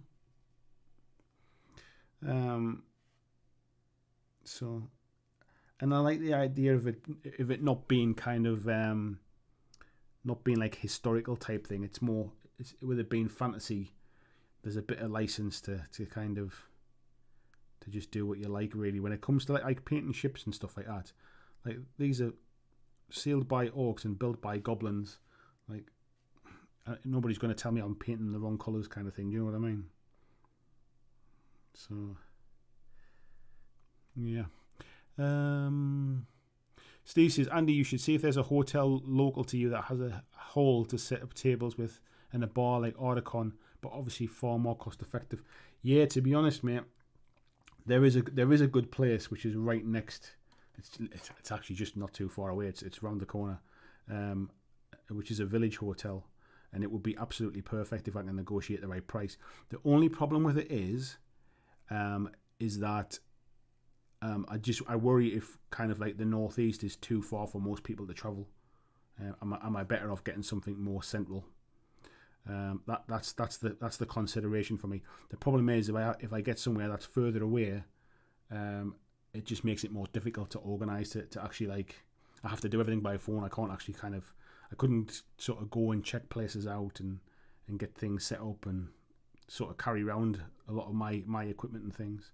So yeah, I'd have to I'll get some pricing and things when time comes, and obviously try and understand if location wise the northeast would be an issue for people, because the last thing I want to do is to start planning it and then find nobody wants to travel this far.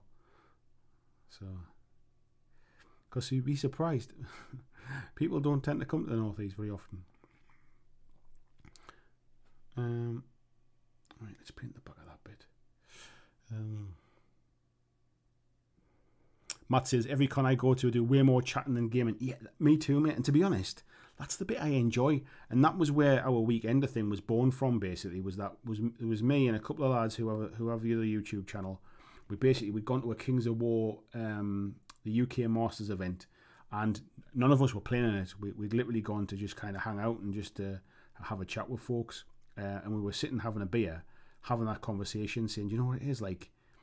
Coming and hanging out for the weekend is the best part about these things. The gaming almost gets in the way, and that was where the conversation started and how we started chatting about wouldn't it be good if we had an event that was more like aimed at sort of just getting together and hanging out, and the games were a way to just kind of to just meet people and and play some, like, it's about fun. It's not a tournament.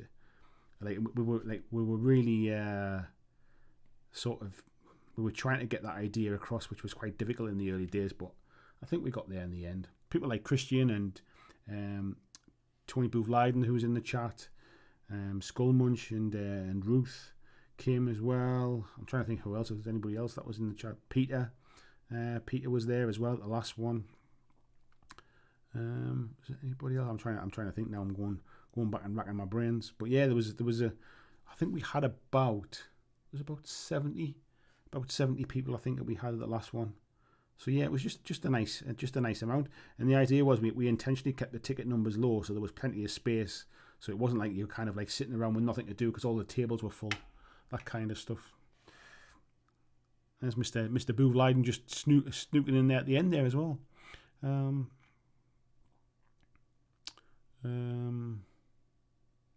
Tony House says, does this mean when I wear a BlackJack Legacy hoodie, I'm working? What's the pay? How much holiday leave do I get? Now, not only are you working, mate, but you're marketing as well. You're representing. I tell you what, mate, I'll give you half of what I make, because I haven't pulled a wage from this yet. Everything I've made has gone back into this so far. I've not actually paid myself a wage yet. So yes, you can have half of nothing.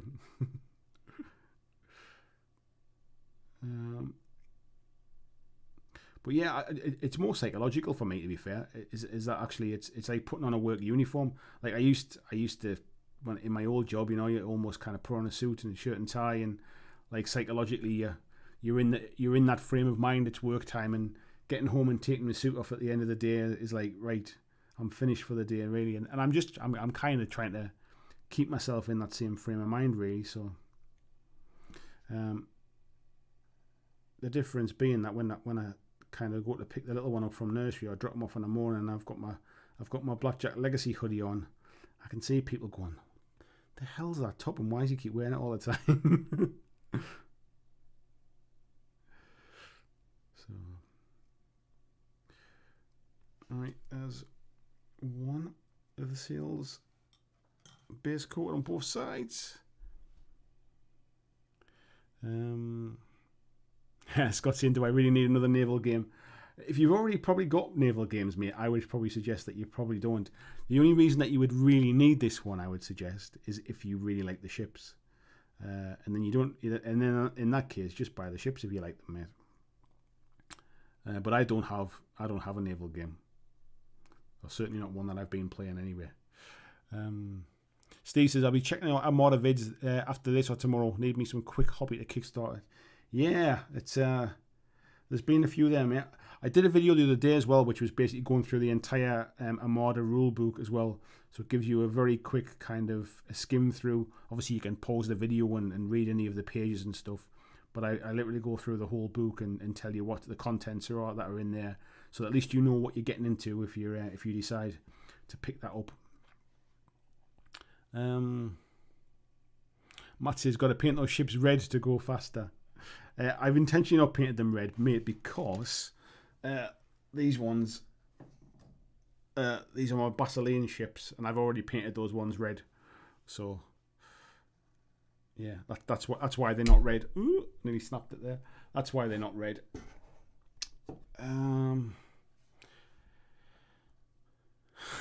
Lord Maiden says £7 an hour. I dream of £7 an hour, mate. At all holidays. Peter says, yep, can't order those goodies. Can enter UK address. Let me know when it gets fixed. Yes. No worries, mate. We will do. We'll sort that one out. It was just a bit of an oversight. And like I say, I only noticed myself when I was checking out the site tonight, and it was too late to pick up with Steve. So I thought I'll just do it tomorrow. And to be honest, I was in two minds about sharing the site because of that. And I thought, no, we'll share it. I'm excited to buy it. There's been a lot of hard work gone in to get that site up and running, so yeah, we'll share it. Let me just do this bit. Busey says, what's the nearest airport? The nearest airport to me, mate, is Newcastle. Newcastle Airport is about, how far is that? About 8 or 9 miles away, something like that. It's not too far, mate, from where I am. So yeah, Newcastle Airport's the closest. Newcastle Central Station, the train station as well, is probably about the same as well, about 8 miles away, something like that. And then there's a good kind of rail links around the northeast as well. So if we do it in the local area, it's good for kind of transport links. It's just a long way to drive. If you're further south, it's quite a long way to come. That's all. Last time we did it in Manchester at Element Games. So we'll look into all those kind of options. Tony Booth Lighton says, evening, have to catch the beginning in a bit. I was playing Jaws of the Lion on Tabletop Simulator with a couple of buddies. It was great. Nice to see you getting some games in, mate. Vormwood just popped in as well. Hello, Vormwood. How are you? Peter says, I suspect you'll need a bigger venue for the next Legacy event. I don't know, mate. I don't know. Well, it would be nice if we needed to, because that would mean we've got more people coming. But we'll see. We'll see when we can get to the point of starting to set these venue type things up and that. But I'll do some digging in the short term as well, get some pricing and things. I'm sure at the minute if they'd be keen to get some bookings, to be fair. Jimmy says, wasn't there a big 40k event at Northumberland Uni, or am I just going senile? I'm not sure, mate. I'm not sure. I mean, staying in town and stuff is there's a whole mix of different kind of hotels and stuff in town, isn't there? I think the uni ones you can sometimes get some good pricing and things if you do it like like in the 6 weeks sort of shutdown while uni's closed. I've been to a gaming event in Preston that used Preston Uni, I think, and you could stay in the halls of residence, and that was pretty cheap as well. Not very luxurious, of course, but you could stay in the halls of residence. The idea being with something, if we can get somewhere kind of nice and somewhere that's sort of like near a city centre, or certainly within very close travel distance, like people can come with their families and stuff as well if they wanted to, and kind of families can have a bit of a day out and they can kind of hang out at the event or whatever, or obviously you can come on your own as well, and just and stay. So, but yeah, if you have it somewhere nice, it's you can try and get some. You might be able to get people to travel a bit further if they can bring families and stuff.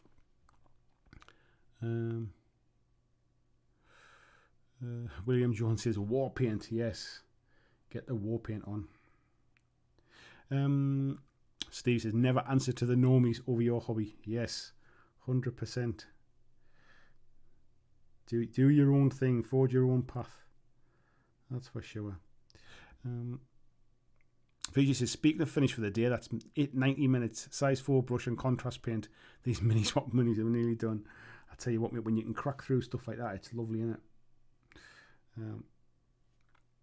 Mark says, in my early college days, me and some friends organised a video game event twice a year at the college. We did have tournament top prize and was bragging rights for the day. Yeah, I mean, we had events where there was we had prizes and we had like awards and stuff like that.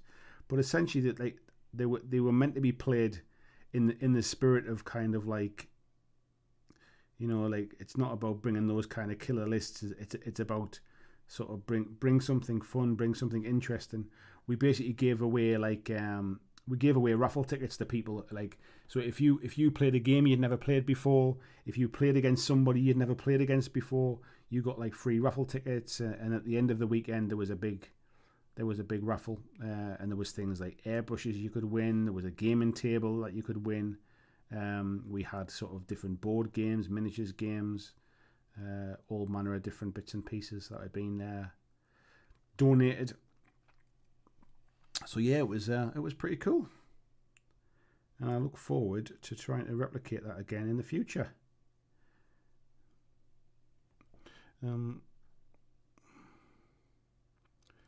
Where are we up to now? Frantic says, is there a lot of fluff in the rule book or any other book, maybe from Kings of War? The Kings of War 3rd edition book, mate, has loads and loads of fluff in it. And if you look on my video, so I've done a video basically that is the new Armada rule book, and you'll be able to see how much fluff in it. There is a lot. At least half of the book, I would say, is background lore and fluff. And it's good too, I should add as well. The stuff I've read, I've not read it all yet, but the stuff I have read, I've been really impressed with. So yeah, it's worth checking out. But yeah, check out the video. It'll give you all the information you need to know.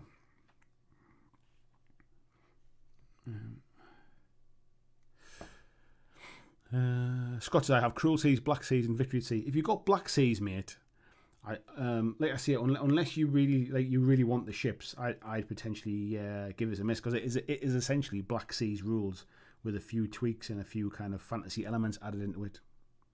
So yeah, if you're on the fence, I'd probably save your money and do something else, mate. Unless you really like these ships, which to be honest I do. Then dive in, buddy. Right, we'll let that one dry a bit more as well. How's that first one doing? I think we'll give the back of that one another coat. Oh, Duncan and your too thin coats. Spent more time doing too thin coats than ever. I actually should have airbrushed this yellow one. It goes on really nice actually through an airbrush.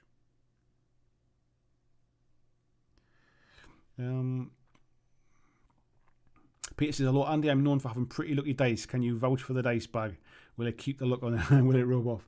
I cannot vouch for individual dice bag luck potential, unfortunately. However, it does have my logo on it, and I am known to be an awful dice roller.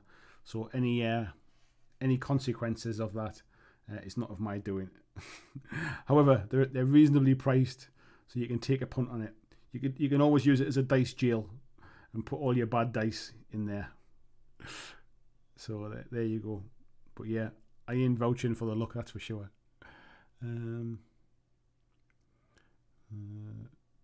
Lord Maiden saying we need a bus or a coach from Southampton to Newcastle for the next event. Yeah, no, that would be good. Or I tell you what we could do. Why don't we just hire a ferry? We'll have a ferry. We'll have a gaming cruise, like the who does that again? The Dice Tower do a cruise, don't they? The Dice Tower cruise. Ed Hanley says, how far are you from Sunderland? Work has an office there. I could do a week working out of it and get him to pay for accommodation. I'm not far away from Sunderland at all, mate. I'm from Sunderland originally. And how far away from Sunderland? Probably only about 12 miles away from Sunderland, mate. Yeah, 25 minutes drive, something like that. Nuclear Wargaming, it says, nice to see you on Armada again. Thank you very much, Nuclear. Nice to see you in here. M. Nyberg says, greetings from Estonia. Wow, I don't think we've ever had an Estonian in before, so greetings too. Scott says, yeah, Scott's in the distance there. Steve Bonner says, when he was younger, he was a BMXer and had a brand shirt on, which was a few of my non-BMX pals took the piss out of for the cost. They hadn't heard of it until I enlightened them to its existence. Yes. Well, just because you haven't heard of it doesn't mean it's not a big brand. That's for sure. VG says, Atom uses the Uni in Oshkosh for TMX and you can get cheap rooms in the Dome over the summer break. Yeah, that's just what we're saying. I've been to a one in Preston that was like that. I'm not sure whether the ones in Newcastle do the same thing, but it's worth checking out. Actually, my sister-in-law works for Northumbria Uni. I should check that out. Robert's in all right. Just finished assembling his Stormcast Wombat and his Chaotic Beasts. Nice one. Get them painted, mate. Christian sharing the link there as well for the Goblin Gaming affiliate. Thank you very much, Christian. I also want to say, anybody that's been using that link, thank you so much. It seems like it's starting to get a little bit of traction now. I think there's a lot of people that are starting to shop through it. Goblin Gaming have been fantastic service for everything I've ever bought from them. I can't speak highly enough as a customer. And to be fair, it's starting to become a nice little kind of sort of bonus amount of money each month now. It's not huge. I ain't getting rich from it, but it's just getting me towards that sustainable level of income each month now. So yeah, if people are shopping through Goblin Gaming, thank you very, very much. It's massively appreciated. I don't get to see what you buy. I don't get to see who buys it. All I get to see is how much somebody spends on what day and then I get to see the kind of the commission amount that I make from it, which is not a lot, but they all add up. So the more people that shop there, the more it helps. So thank you very much, folks. Where are we up to here?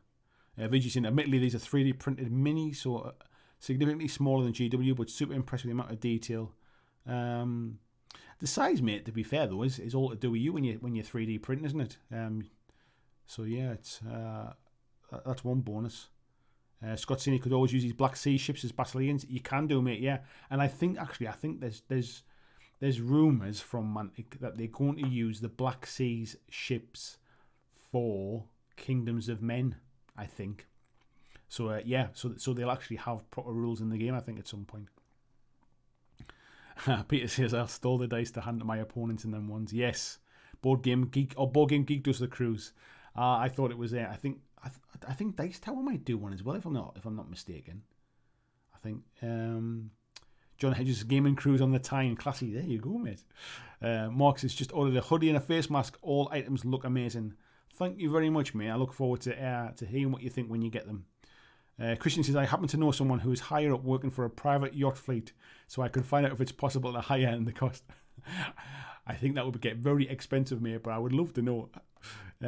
Steve says, what other factions or additional ships are planned for Armada? Would love to see a gigantic dwarf ship, or do you know about abyssal dwarves? So, at the minute, there is Orcs and Basileans that are coming out in November. Then there are Dwarfs and Empire of Dust that are coming out very early Q1 next year, January, I believe. Nothing else has been talked about or released, any more information. I'm assuming we'll see elves. I'm assuming we'll see like something like what else would we see? I'm trying to think now. I don't think, I've got a feeling we might not see undead. What else? I can't even think now. I don't think we'll see goblins. I think ogres are not getting a fleet, because the idea is ogres are like mercenaries, I think, and they'll kind of sail with anybody else. Kingdoms of Men there was talk about. I think there's definitely 4 more that are planned that we don't know about yet. As soon as we can share that though, I definitely will. Jimmy G says we used to get a board from the Toon to Borough or even down the smoke for Toon games. Wasn't expensive except for the beer. Yes. Ian says he's late for an Armada stream. How very dare you, mate. Now, don't worry about that. It's nice to see you here. Right, what colour? That still needs to dry a little bit, to be fair. How are these doing? Oh, they're doing okay. I think we'll put another coat on the back of that seal. Peter says, I think Dice Tower is associated with Board Game Geek. I don't think they're necessarily associated with them, mate, but I think they end up doing a lot of the same kind of conventions and stuff. Or maybe Dice Tower just like take part in the Board Game Geek one, then maybe. Yeah. But yeah, I did know there was one of them did a cruise anyway. I like that as an idea, to be fair. I mean, I'm sure it's a fortune, and I'm nowhere near the size of those kind of places to be doing that. But yeah, it's definitely interesting. Partially started his Empire of Dust army because they were getting some ships. I like the Empire of Dust models, man. I must admit, it's a shame some of them are a mix of plastic and metal, because they're essentially kind of like upgrades to the undead minis. But I do like the aesthetic. I mean, they're very Tomb Kings, to be fair, but there's nothing wrong with that. I do like that. Marcus says Captain BlackJack Gaming Cruise. I like the Captain BlackJack part. I'm sure we'll get that in there somewhere. Yarg. Yeah, Dice Tower doing their own cruise thing. I knew I'd read that, mate. I knew I'd read that. Must be nice when you get that kind of size and you can do cruise ships. One day. But I like the idea of kind of gaming weekends, or like, so what we did like the last one was we got Luke from Luke's APS, or Geek Gaming as he is now, to come and do like how to make a gaming board session. So that was like an extra upgrade. You got to make like a display board for your minis, but you essentially learned all of the techniques of how to make a gaming board, and that was pretty cool. There was a few folks did that. I think we had 10 people doing that, and we limited it to 10. They sold out straight away, purely for the amount of space that we needed. So yeah, those are the kind of things that we did. It was pretty fun. Oops, you knocked my paint over while I'm reaching around the camera there.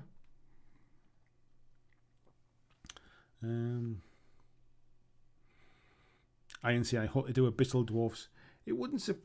I think they'll only do them. I think when they can get the aesthetic right. When there's something interesting enough to do the aesthetic, because like they won't just want to do like the dwarf ships with a couple of upgrades type thing.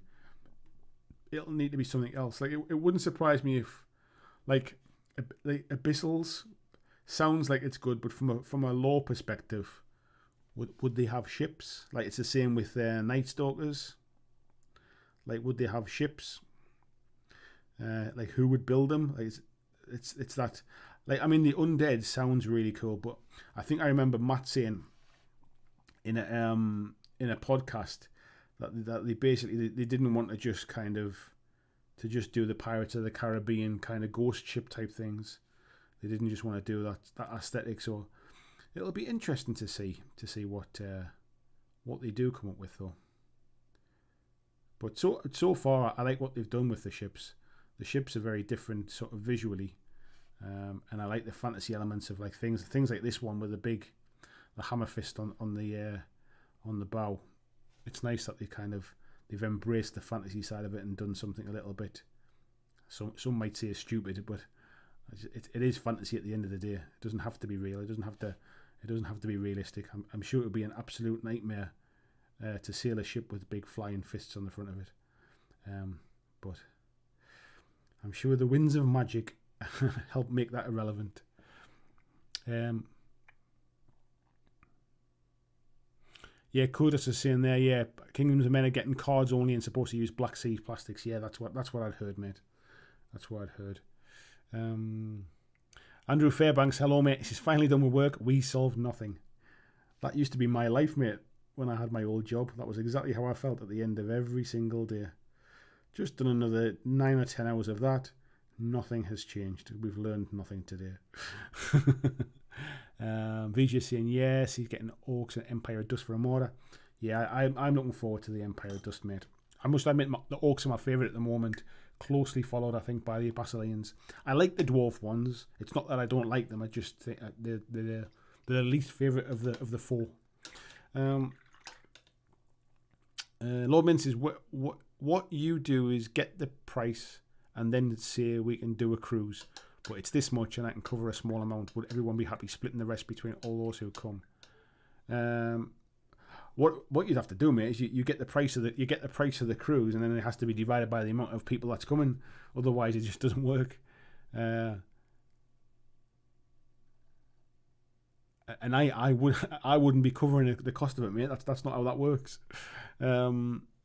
Peter says, when the boat sinks, I'm glad you donate a piece of flotsam to save you. Ian says, yeah, I think they could make a navy for most. Yeah. TC Brain says, if there's a Captain BlackJack Legacy Gaming Cruise, there must be a healthy amount of rum. There's never enough. There's never a healthy amount of rum, mate. There's never enough. Steve says, dwarves for him, but the starter might be good trick to my sons to play. Yeah. Abyssal dwarfs are ripe for rockets and missile based. Yeah, it'd be interesting to see how the weaponry and stuff changes over time. Steve says, notion of the North. Oh, no, speaking of the North, yes, the Northern Alliance, it wouldn't surprise me if they get ships, yes. Steve says, so many ideas and it's not out till late. Tony says, I'd love to see Abyssal Dwarf ships, but I agree they need a unique spin. Yeah, flesh-crafted ships, perhaps. I'd like to see maybe Abyssal Dwarfs kind of teaming up with the Abyssals as well. Maybe as a kind of like a dual faction type thing. Matt saying undead zombie kraken, whales, lost sailors on. Yeah, I like the idea of having like a ratkin, like they are called ratkin, aren't they? Yeah, like a ratkin ship. But I think essentially what Matt was saying was that the ratkin are a relatively new race. They wouldn't have been building ships and stuff. So purely from like a lore perspective, it doesn't really work. Scott said he's got some log spike defences and some wattle fences painted for his board. He's building some palisades, and you can stand on some print. Nice, mate. Peter says, I know I mentioned Dreadfleet a lot in jest, but seriously, something like the Skaven ship in Dreadfleet, a big fish carcass used as a ship, could be cool. Yeah, I think at the minute, from what I understand, Mantic are kind of basing these ships very much on the lore and the background that they're trying to create. And I think that will influence which factions get ships more than which ones are good ideas, I think. Beauty says we'll be doing a Christmas special live stream. Remember last year you had all the fairy light graphics. I will be doing a Christmas live stream. Yes, mate, definitely. I've got my birthday live stream in a couple of weeks, and then yes, we will be doing a birthday live stream. We've got Kirsten then as well. Hello, Kirsten. Nice to see you coming to hang out. And yes, I'm going slightly off script with the colours, Kirsten. So. I'm not sure that you may or may not approve. I'm sure that this is not the colour that most people will be painting their Orc ships, but I need them to stand out on the table. It's one thing I've noticed, that if I'm painting stuff that needs to go on the tabletop, it needs to go on camera, I really do have to push the colours. Any kind of subtle blends, any kind of like muted colours. It doesn't really translate very well to camera. So yeah, brighter colours, a little bit more garish at times, actually just translates a bit better. So, where are we up to? Because it says couldn't miss an Armada stream. I think you've just missed a bit of the, or you might not have done some of the ideas people had wanting new ships for different factions. Everyone getting excited for the future before we've got our hands on these ones yet. Yeah. Where are we up to there? Lord Ben's birthday live stream wouldn't be on the 2nd, would it? It's not, mate. My birthday is on the 25th, so it's a Wednesday. So it's 2 weeks today, I think. Yeah, I think that's right. So yeah, not next Wednesday, but the Wednesday after is my birthday. So I'll be streaming. It's not like I can go anywhere. It's not like I'm having a day off to go out or anything like that. So, yes, I'll be streaming on my birthday evening, but I will have more than a cup of blackcurrant juice. I think I might have a cheeky bottle of wine actually. Celebrating style, a bit cultured. Steve says, when's the Christmas digital party? I haven't really set a date, mate. I'll have to look and see when it works out. I think what we'll do again this year, we didn't do one last year for some reason, but we'll do like an awards ceremony. I think we'll do like an awards live stream, like the BlackJack awards, and we'll do that. And what else? We'll have a Christmas party stream as well. I might try and see if I can do some kind of digital quiz. I know there's like an app you can get, so if everybody downloads the app on their phone, they're all like they can all kind of answer the questions and it'll score for you. If I can afford it, if I can find out how much it costs and stuff, I'll get that sorted. VG saying, when's your birthday? Mine's 27th, so it's coming up. Yeah, mine's 25th, mate. 25th, so 2 weeks today. Kirsten said her birthday's coming 2 weeks as well. See, it's all the cool kids, and that's what it is. Tiberius is saying undead ships would look awesome if they were like necromanced from the bones of ancient sea monsters. Yeah, I kind of think there's some cool ideas in that as well, mate. Yeah, double birthdays. Video says nice 2 days before mine, but who's older? You certainly seem more sprightly than I feel these days. I think I'm definitely older than you, mate. I think you're more of a spring chicken than I am. That's for sure. I'm 45 in 2 weeks' time, so. Just because I looked back at some old pictures, actually, you know, when we're talking about the channel being 4 years old, and I definitely look a bit younger than I did 4 years ago, but I'm definitely not. I am not aging backwards, that's for sure. I think having no hair helps not to age me too much. You don't see my receding hairline and forehead.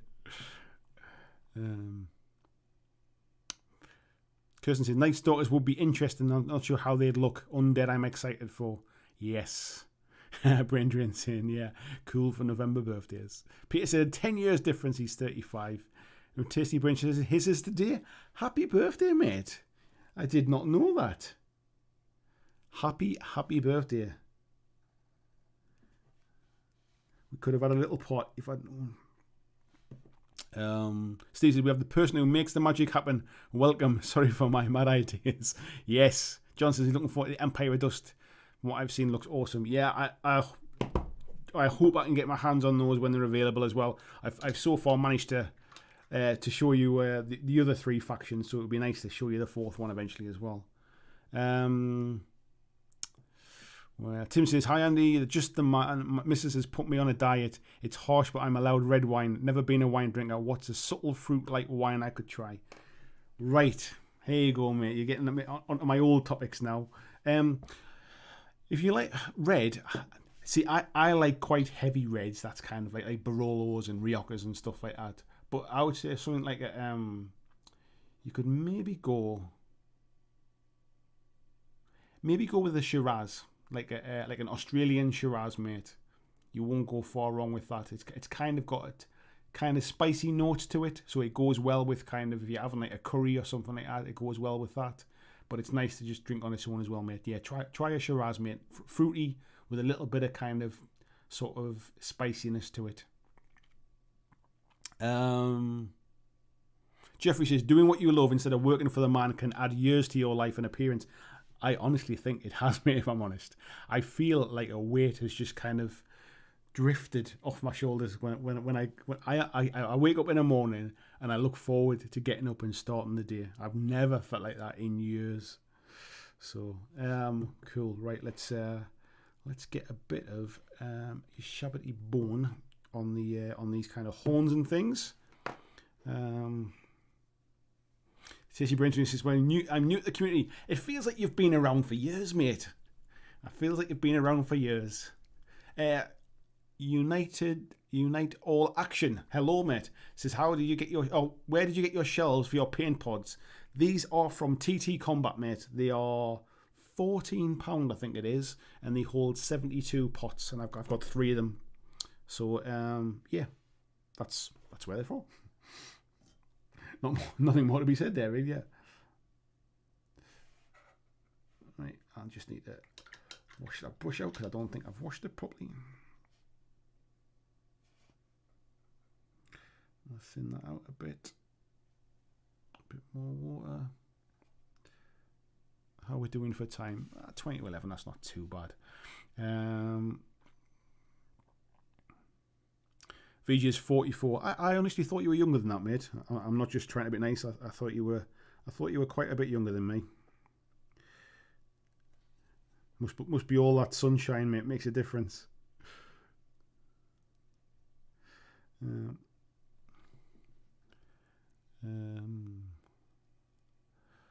are we at? Tim Kelly says, beauty cheers. No problem at all, mate. No problem at all. It was a big part of my life tasting wines, so I do have my personal favourites, and obviously that'll influence my choices. But yes, I would say get yourself a nice Rioja, mate. Not a Rioja, sorry, a nice Shiraz. Where are we up to? Wine, oh yeah, £3 from the local. I wouldn't pay £3 for wine, mate. The reason I wouldn't pay £3 for wine is because of the amount of that money that you're spending, of that £3, about £2.50 of it will be tax and like the price of the bottle and stuff like that. So you're probably getting 50 pences worth of wine in that bottle.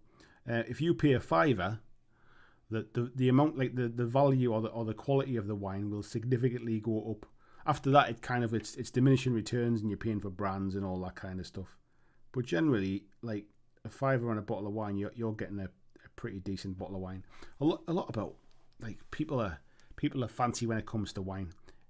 You can get all kind of arsey about it, but to be honest, wine is whether you like it or not. That's when you know you've got a good wine, when you like the taste. That's all that's important. Let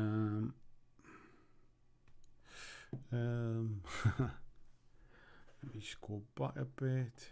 Paul Limon says, Barolo and Rioja for the win. If you want to save money, though, you can go for New World wine. South America, South Africa, Australia tend to be full-bodied and fruity.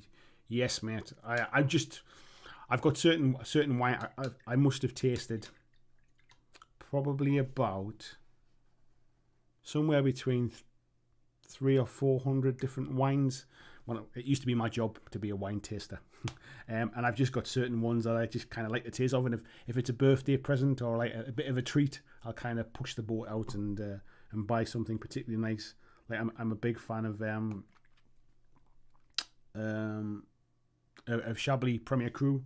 That's probably my favourite white, but it's like sort of 10, 12 quid a bottle. It's like, it's not something you want to be buying 2 or 3 bottles of on a regular basis. You can say, I guess I have a birthday video voice chat in the Discord Hobby Hangout tomorrow then. Sounds kind of sad, but the wife is at work. If you're in, mate, if you're in the voice chat, I will definitely pop in and say hello. Don't worry about that. Kirsten says, the only thing I can taste right now is resin. I can imagine that gets in your taste buds a bit. Dirk's turning 49 next January. He's just a young spring chicken as well. Jeff says, he stopped working for the man, all worried about money, and started teaching about 8 years ago. I enjoy getting up so much better now. Yes, I mean, I did have a nice salary in the past. I can't say that I don't miss the money, but the health benefits and the stress levels coming down way outweigh that's for sure. Right, let's get a bit of... I do like a bit of Warplock bronze.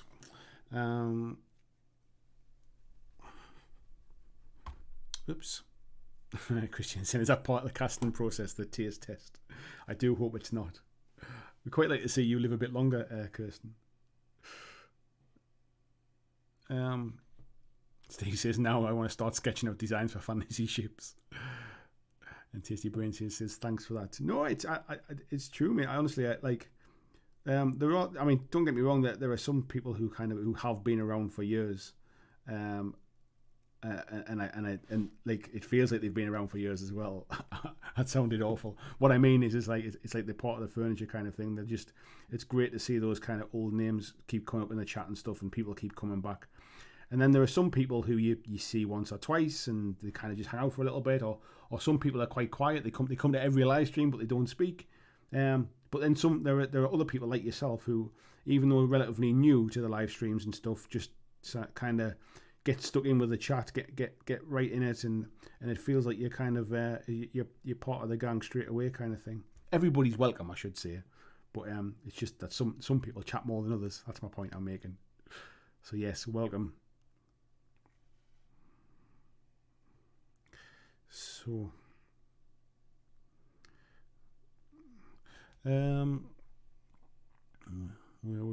where are we up to? VJ saying Sunshine timing clubs are basically just getting away with acting immature for the last 20 years.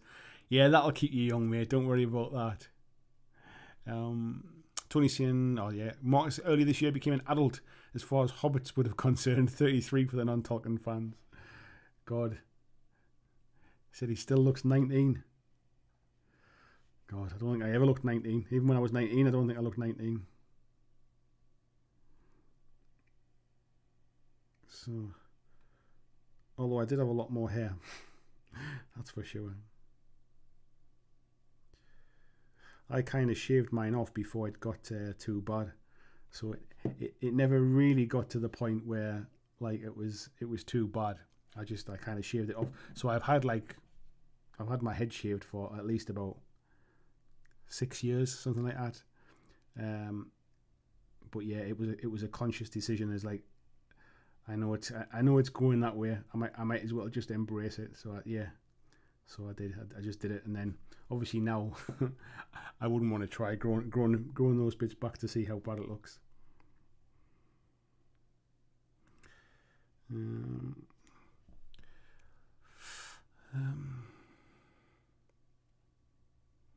Busey says the €3 wines in Spain taste bloody good.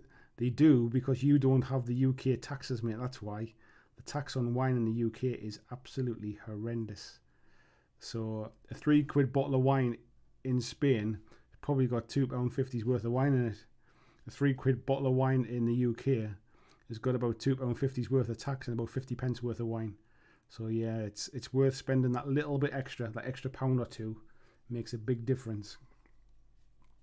I mean, sometimes you're paying for brand names and stuff like that. So when you see some of these wines on sale and it says like reduced from £8 down to £6 and stuff like that, you're still getting a good bottle of wine, but it's probably a £6 bottle of wine anyway. You're paying £2 for the brand half the time.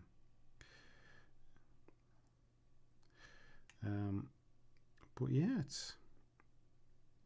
it's amazing. It's when I was working in kind of wines and spirits and stuff. It was at the point in time when screw top caps for wine just started to kind of creep in, and there was a very snobbish element of like, oh, it must be cheap wine if it's got a screw top cap. But yeah, it was just better for the wine. You never get a corked bottle of wine when it had a screw top. That's for sure. Right, that's a bit more metallic on there. I think we'll keep. I might paint those little spikes silver. I think actually rather than anything else. Mark Horneff, hello Mark, how are you doing? Seeing where can I find the Goblin link about to order some Armada? Christian's just shared it a little couple of drops further down there, mate. If you can't see it, it's in the link for this the description for this video as well. You'll see a link for it, mate. Peter says my dad always wants wine from Chile, so I suppose that's good as well. Chilean wine's nice, mate, as well. I mean, the New World stuff, you pay a little bit less for it because essentially, like French wines and stuff, some of it's snobby, like kind of things, and some of it's about keeping the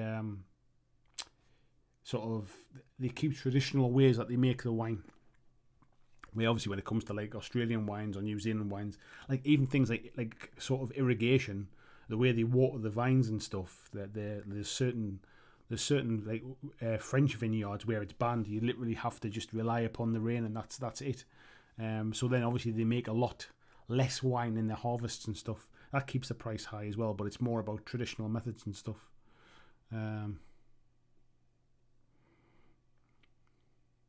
Gary Nix, I'm just reading down the chat there. Gary Nix, the name doesn't ring a bell, mate. I used to work for a wine and spirits company. Basically, we used to bottle wine in the UK, and it was part of my job to taste wine.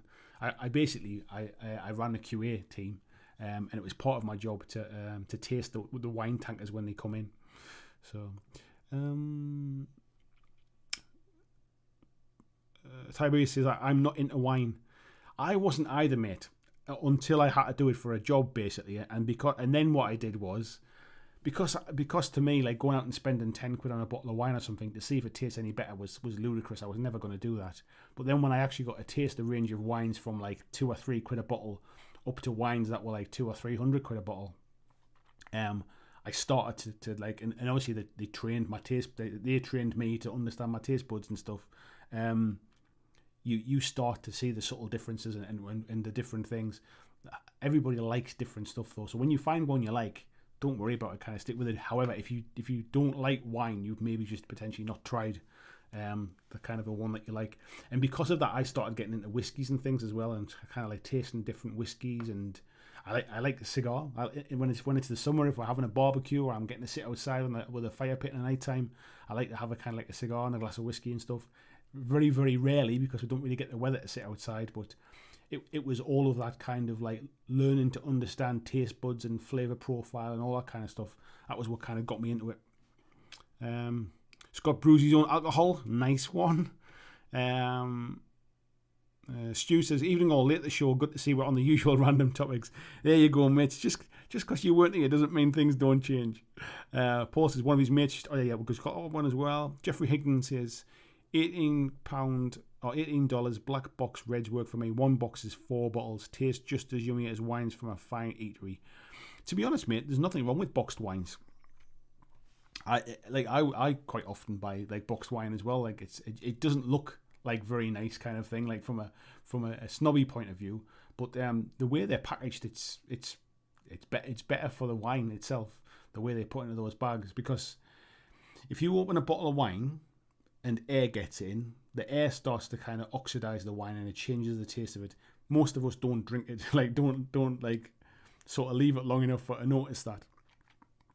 But if you're drinking it from a bag, like in the box things, the air never gets inside because the bag starts to kind of collapse as it cools out, so it doesn't like oxidize the same way. There you go. Random chats tonight, folks. Kristen says, I signed the hulls of 1,000 ships today in 8 hours, even with a full respirator, and I can taste it. Wow.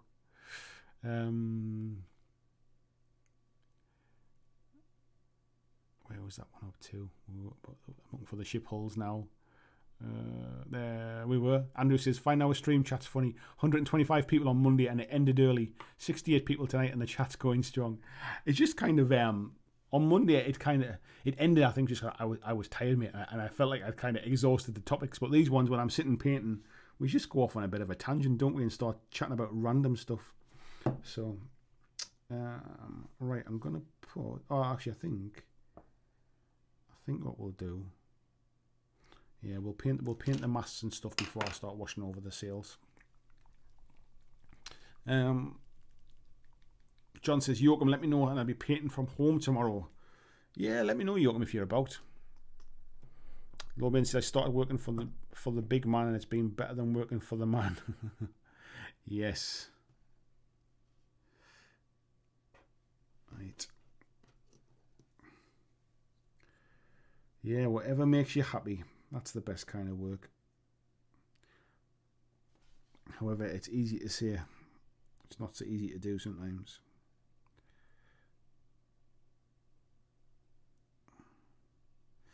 Where are we up to there? Scott's got 39 bottles and still brewing. I got a home brew kit for Christmas last year and I still not done anything with it. I should set some stuff away. And get some beer on the go. I actually don't drink that much beer at home, if I'm honest. Every now and again, I'll have a couple of cans of something, but I tend to have like pints when I go out with mates or whatever. But at home, I tend to drink wine. So.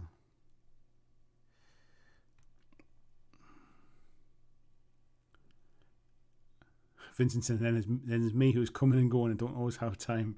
Yeah, it's a mix. It's a mix, mate, isn't it? You're still part of the gang, mate. Don't worry about that. Everybody's part of the gang. It's just some people chat more than others, and I get to remember some easier. That's all. I've got a terrible sort of memory for people's names. I'm good with faces. Like if I see somebody I haven't seen in sort of 20 years. I'll instantly know who it is. I'll just not be able to remember their name. And so doing these live streams and these chats and stuff like that, it really does kind of force me to try and work on remembering people's names and remembering a little bit about everybody as well. Trying to remember where they're from, at the very least which country they're from. Remember the kind of the projects they've been working on. I like to try and make the effort to try and remember what everybody's up to, but sometimes there's just too many sometimes. It's one of the things I like about the Patreon chat, to be fair, is the numbers are a bit less, and so I get to have chats with people and get to know them a little bit more. But yeah, I do try my best, so I apologise if I get somebody's where you're from wrong, or I forget what project you're working on, or even if I say, oh, is this the first time you've been here and you've been before and stuff. I do apologise, but I can't remember everybody because I'm getting old. So, well, folks, I've been using this cheap brush all night. It's a size 4, and I've done everything with it so far. Pretty much just because I got kind of carried away. I mean, I'm making a bit of a pig's ear with that, but that just needs tidying up.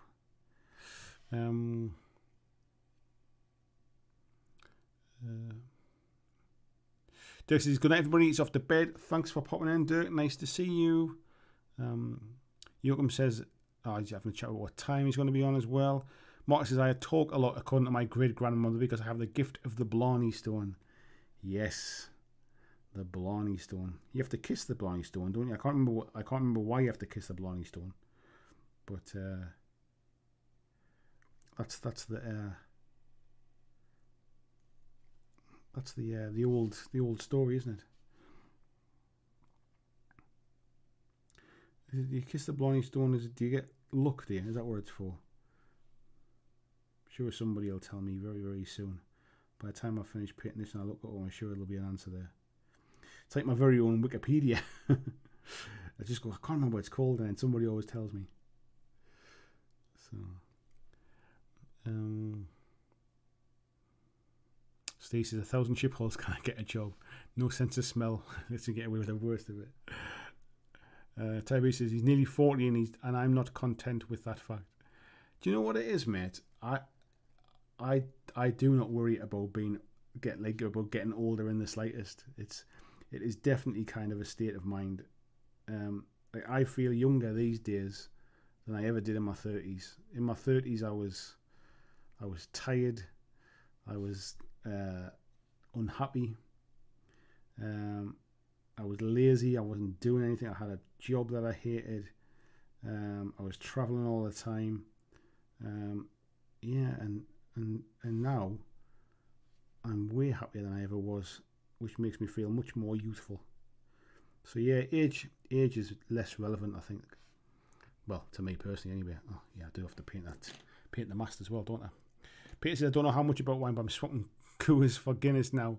It's almost Christmas. Yeah, I do like a bit of Guinness, man, I must admit. I never really drink it at home. I might have the odd can of Guinness now and again, but I do. Like if I'm going out for like a Sunday lunch, like a pub lunch or something like that, and I'm going to have one drink, I tend to have like a pint of Guinness or something. But I wouldn't generally kind of like make a full night of the Guinness. No, definitely not. Tasty Brain Drain says that's one of the things I love about this channel, just how welcoming of a community you've created. Thank you very much, mate. I mean, I guess I can take a small amount of credit just for starting it, but the community's kind of grown up around it really, and it's the caliber of the people, mate, that's made it a great community. I can't really take the credit for that bit, but I will. Thanks.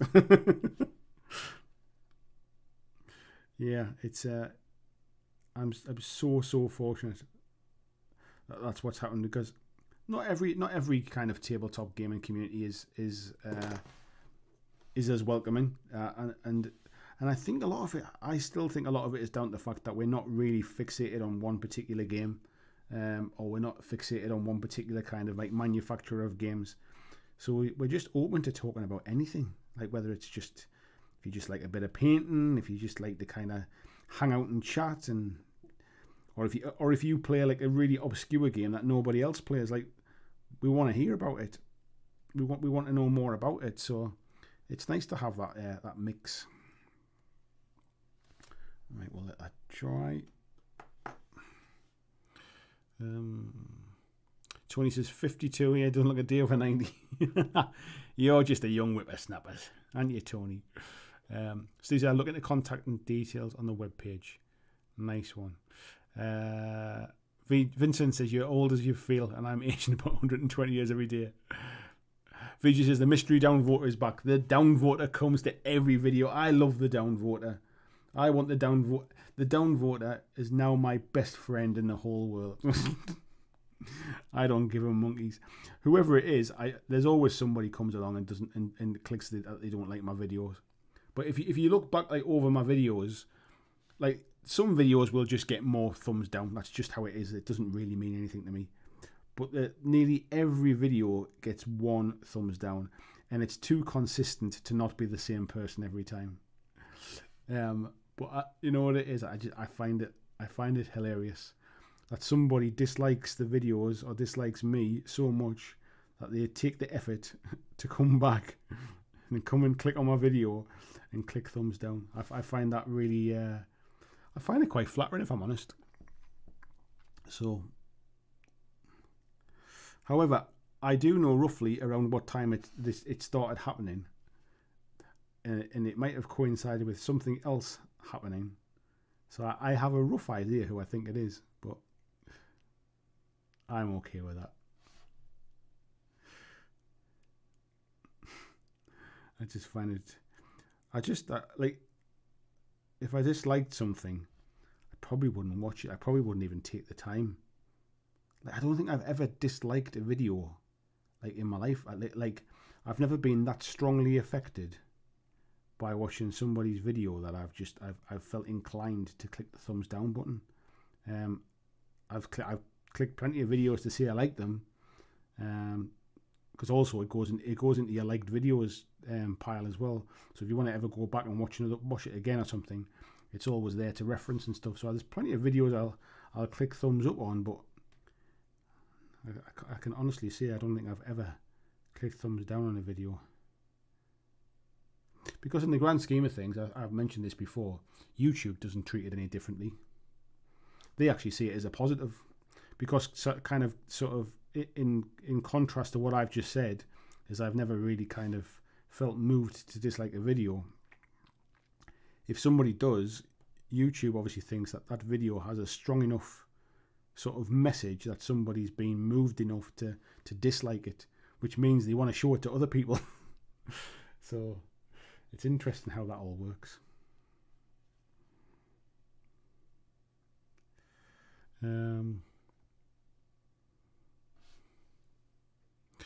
Where was this one? Features this cheeky bastard.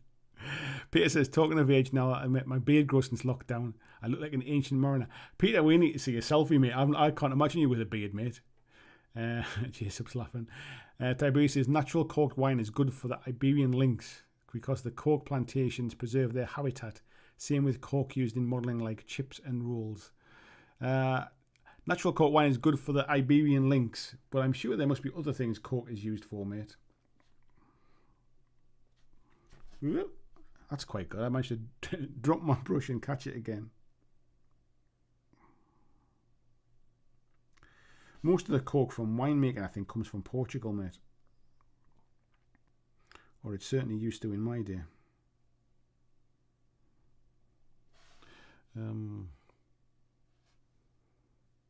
Paul says his mate was a buyer for a supermarket chain. Yeah, I actually worked for the wine company, mate, yeah. Wee whippersnapper. You're still in the fabulous 50s. Peter says he always buys him a Castillo Diablo for his birthday. It's his favourite Chilean wine. Nice, mate. Marcus says, I never drink wine. Oh, you're missing out, mate. You're missing out. Where did all that chat disappear to? Oh, I need to scroll back now.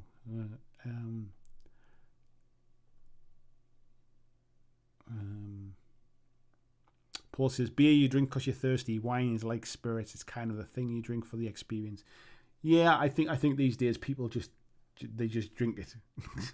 Not necessarily for the taste and experience, but just to drink something easy sometimes. But yeah, I must admit, like I'd rather have one bottle of a really nice wine than 2 bottles of a cheaper one.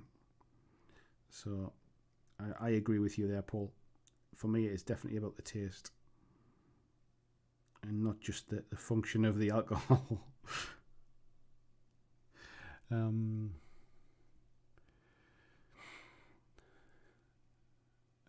Steve's saying whiskey now we're talking. There you go. Peter, I had to stop drinking whiskey. It ran out.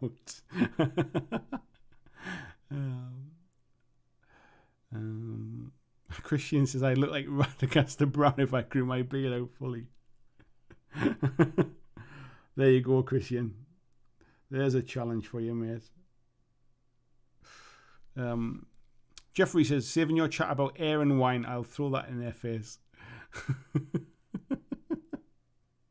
There you go, mate. Yeah. Yeah, those boxes, mate. There's nothing wrong with them. If you get wine in a pub and it comes from a tap on the bar, they've got a massive bag of wine. Yeah, that's pumping them out. So yeah, don't worry about that.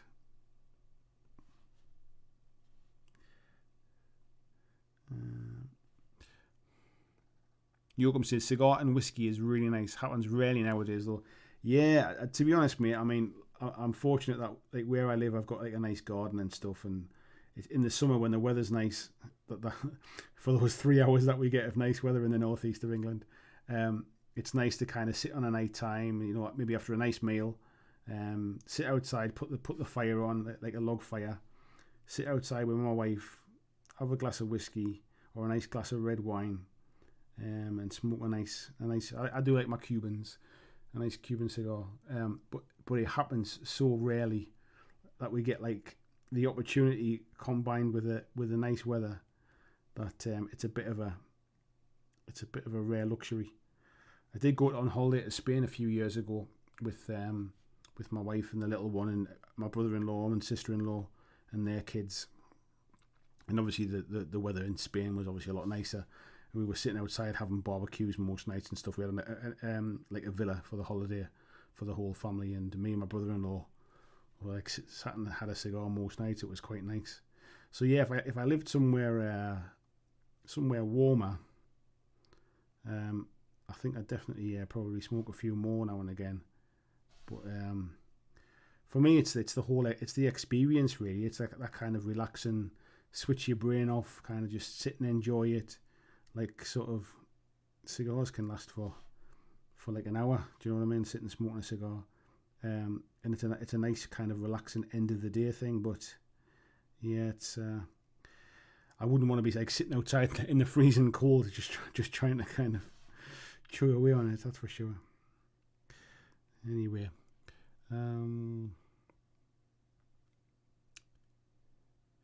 Kirsten says, how are you finding painting the Hammerfist? I'm enjoying it. I'm just kind of like plodding away tonight, to be honest. It's like I've not really given it too much love and attention, but to be honest, I'm at the point where I'm getting to the wash stage, which is where I'll kind of like douse it in a wash, and then that's the point I really start to enjoy the painting. That's the point I kind of like start putting the details on, the highlights, the shading, and that kind of stuff. So at the minute, I'm just kind of priming and base coating, really, just getting the basics done. Have I missed a bit there? Yeah, I missed a little bit. But yeah, I'm enjoying them. The sculpts are really nice. Loads of detail on them. As I said before, I'm speaking to the choir here, but I put the wash over this as well, and it's like really picking out the details and stuff. Make sure I've got that light in the right place so you can actually see it. It's really starting to pick the details and stuff out. Nice and clean on there. So yeah. Mark says, starter, mat and 2 large ships ordered. That's on you. Wasn't planning any more new systems this year. Nice one, mate. I quite fancy one of those mats, actually. I like the look of those neoprene mats. The one that I've got, that Mantic sent me just for doing the like the demo stuff, is just printed on paper. They had them made at like a copy shop just to get some stuff done. And whilst it's really nice, it's obviously not gonna. It's all with the store. At the minute, it lies on top of a spare bed, so that it doesn't get damaged and it doesn't get rolled up. But it's not gonna last forever, kind of thing. So yeah, I think I will treat myself to one of those neoprene mats at some point, because I think they look really nice. And as I said before about pimping your game out and stuff, and buying the nice unnecessary things, I do like that. It's like a nice little treat. So I'm just putting a bit of a wash over that warp lock bronze that I used on the fists. I think we might even try a little bit of like sort of chipping and stuff on them at some point. I'll put a bit of a wash over the bones here, blend those in, and then we can highlight those back up again as well.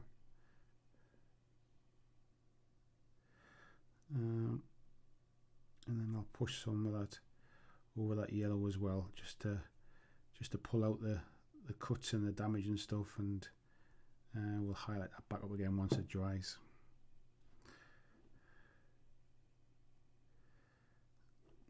And run that into recesses. Just pull some of that out where it's pulling a little bit too much.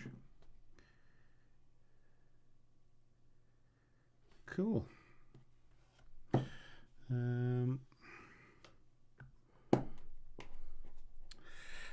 let me just wash that. How are we timing on? 11:10. Right, I think, folks, we'll carry on the chat for a bit longer if folks want to, but I'm going to leave those mats to dry. We'll leave that wash to dry, and I think I'll finish those bits off tomorrow. So we'll go over to the main screen. I'll clean my brushes out while we sit and have a bit more chat. Let me finish Peter says he's got to work on his Gandalf impression. You shall not pass. Mark Horner. Oh yeah, we just said that one. Have you tried any the new whiskies from Japan and China? They can make a 15-year malt in like 24 hours, and it's quite good. I've not tried. I've not tried the Japanese whiskies yet, but I must admit I do. Some of the Suntory ones get some really good reviews and stuff. So who knows? I might try one. Get one for Christmas as a gift or something like that. Because people are asking me what I want for Christmas, and it's like people have been asking me what I want for my birthday, and it's like, to be honest, I'm all right, thanks. I'm not really going anywhere. I'm not really doing anything but enjoying my hobby, and there's nothing I really hugely need for my hobby at the minute that I haven't already bought. So, yeah, maybe I'll treat myself to a nice bottle of whiskey for Christmas. Not that I'm short of the stuff, like I must admit that as well.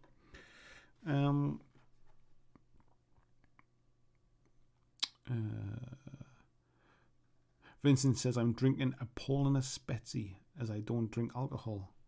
I don't even know what that is, mate, if I'm honest. Tony says he used to live near the Cameron's Brewery in Hartlepool. I love that smell. I tell you what, you soon get used to that kind of like brewery smell.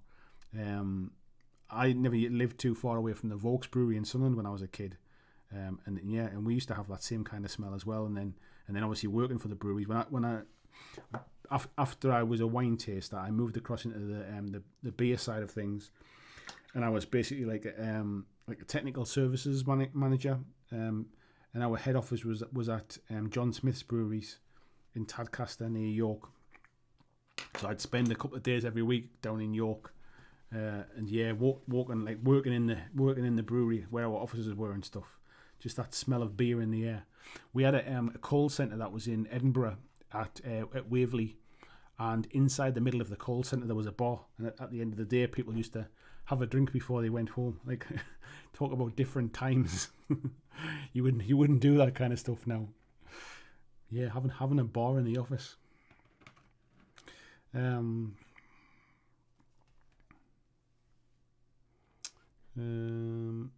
of chat. Tony saying, kiss the Blarney Stone, you have to be dangled upside down out of a window. Do you really? The gift of the Blarney, become able to influence people. There you go, that's what it is then. Steve says, BlackJack PD, Blarney Stone, grant to look once kissed. Yeah, you go, mate. VJ says 30s suck, I agree. Yeah, 30s did suck for me, I'll be honest. It tastes the 12-year-old whiskey from Hakusha. It's pretty good. Nice one. Kirsten saying, kiss the stone probably grants COVID at the moment. It probably does. That's maybe where it started from. Wasn't a lot of... that's the only influence you had, your influence of passing it around. Peter saying, look also, not to fall to your death when kissing the stone. Peter says, we need a Blarney Stone to go into those dice bags. There's a free Blarney Stone with every third purchase. Mark says, kissing the Blarney Stone gives you the gift of the gab. Being able to talk bullshit to anyone. VJ says, 20s were awesome, 30s were a write-off, and I've really gotten my shit sorted, my voice. I think we've travelled a very similar path, mate. I would agree. Brad says, finding myself hopping in and out of the stream as I work on the evening stuff. I was working on some Dungeon Saga solo PDF files, but now he's getting dinner ready with the family. Nice, mate. Thank you for popping in and out. Peter says, Draft Guinness is the best, but the widget cans are quite good. They are surprisingly good, mate, aren't they? VJ says he lost weight, made a start in family, moved out the city, got physically and mentally much better. Yeah, me too. In my 40s, mate, that was kind of when I got my... although, to be fair, I got married for the second time in 2015. So, how old was I there? Was I 39 when I got married, I think? Yeah, I was 39 when I got married. And I was 40 later that year. So I'd kind of the back end of the year before and stuff was when I was really I was really starting to get my health kick on and get back to kind of healthy living. Yes, definitely. Jeff says he was 42, decided I need to do something for me, left a well-paying job, got another degree, and now teach 8th graders. Every single day they surprise me. I couldn't be happier. Yeah, it's amazing, mate, isn't it? Rewards are not always financial, mate. That is 100% true. Vijay says he's just become an uncle again. Younger brother and wife just had their third Billy. Oh, nice, mate. Billy Morph. I know your name's not Morph, mate. Congrats, mate, to the family as well. Pieces, if you play an obscure game, we want to hear about it. So there's a game called Dread Fleet. Fiji says the downvoter is a chucklehead. The best thing to do is enjoy the effort. Yes, I agree. I'm playing catch up now, aren't I? Peter says downvoter is Andy's nemesis. Everybody names a nemesis. Yes. Steve says that you've ex-boss missing you. Vincent says, what's the unlucky role in traveler character creation gets you? Jeff says it's been an interesting, enlightening experience. Yes, mate. Paul Espresso has German pop. There you go. I didn't know that. Joachim says it's about bedtime for him as well. He says chat is always making my mood better. Thank you, mate. I'm glad it does. Coke and orange lemonade. I'm gonna have to try that mix sometime, mate. Ian says I wish more foreign soda made it over here to the US. I guess you guys don't have Iron Brew over there, do you? Jeffrey says, thanks for another great evening. The channel makes the world seem a little bit smaller, nicer and closer. All the things everyone in this world needs. Thank you, thank you, thank you. You are very, very welcome. Yes, thank you. It helps me as well, mate, so it's not a one-way street. Mark says, I know what Andy wants for his birthday, 1,000 more active subscribers. To be honest, mate, let me see how I'm doing for subs. I've not checked in a little while, so let me just see how I'm up to. I'm at 9,250, so I'd be quite happy with 750 subscribers for my birthday. Thanks very much. I'm not being greedy. And Steve Bonner says, I can't wait to see 12 Days of Armada this Christmas. And Daniel Kennedy says, thanks for a great listen along. Got to get to bed. And I think on that note, it's probably a good idea for me to wrap up as well and wind down before it's time for bed for me as well. Steve saying, Iron Brew's illegal in the US because they want to know the secret recipe. So, folks, thank you very much for coming tonight. I hope you all made a little bit of progress on your hobby work. If you didn't make any progress, I hope you left a little bit happier than when you came in. So thanks for coming in. I will see you all next Monday on the live stream. Thanks for watching. Thanks for watching my video. I hope that you really enjoyed it. And if you did, why not consider clicking on the suggested video below to see more of the work that I've done. If you'd like to support the long-term sustainability of this channel, why not consider checking out my Patreon, where you can pledge and support from as little as $2 a month. And there is lots of different tiers and bonuses, which will give you access to a private Discord server.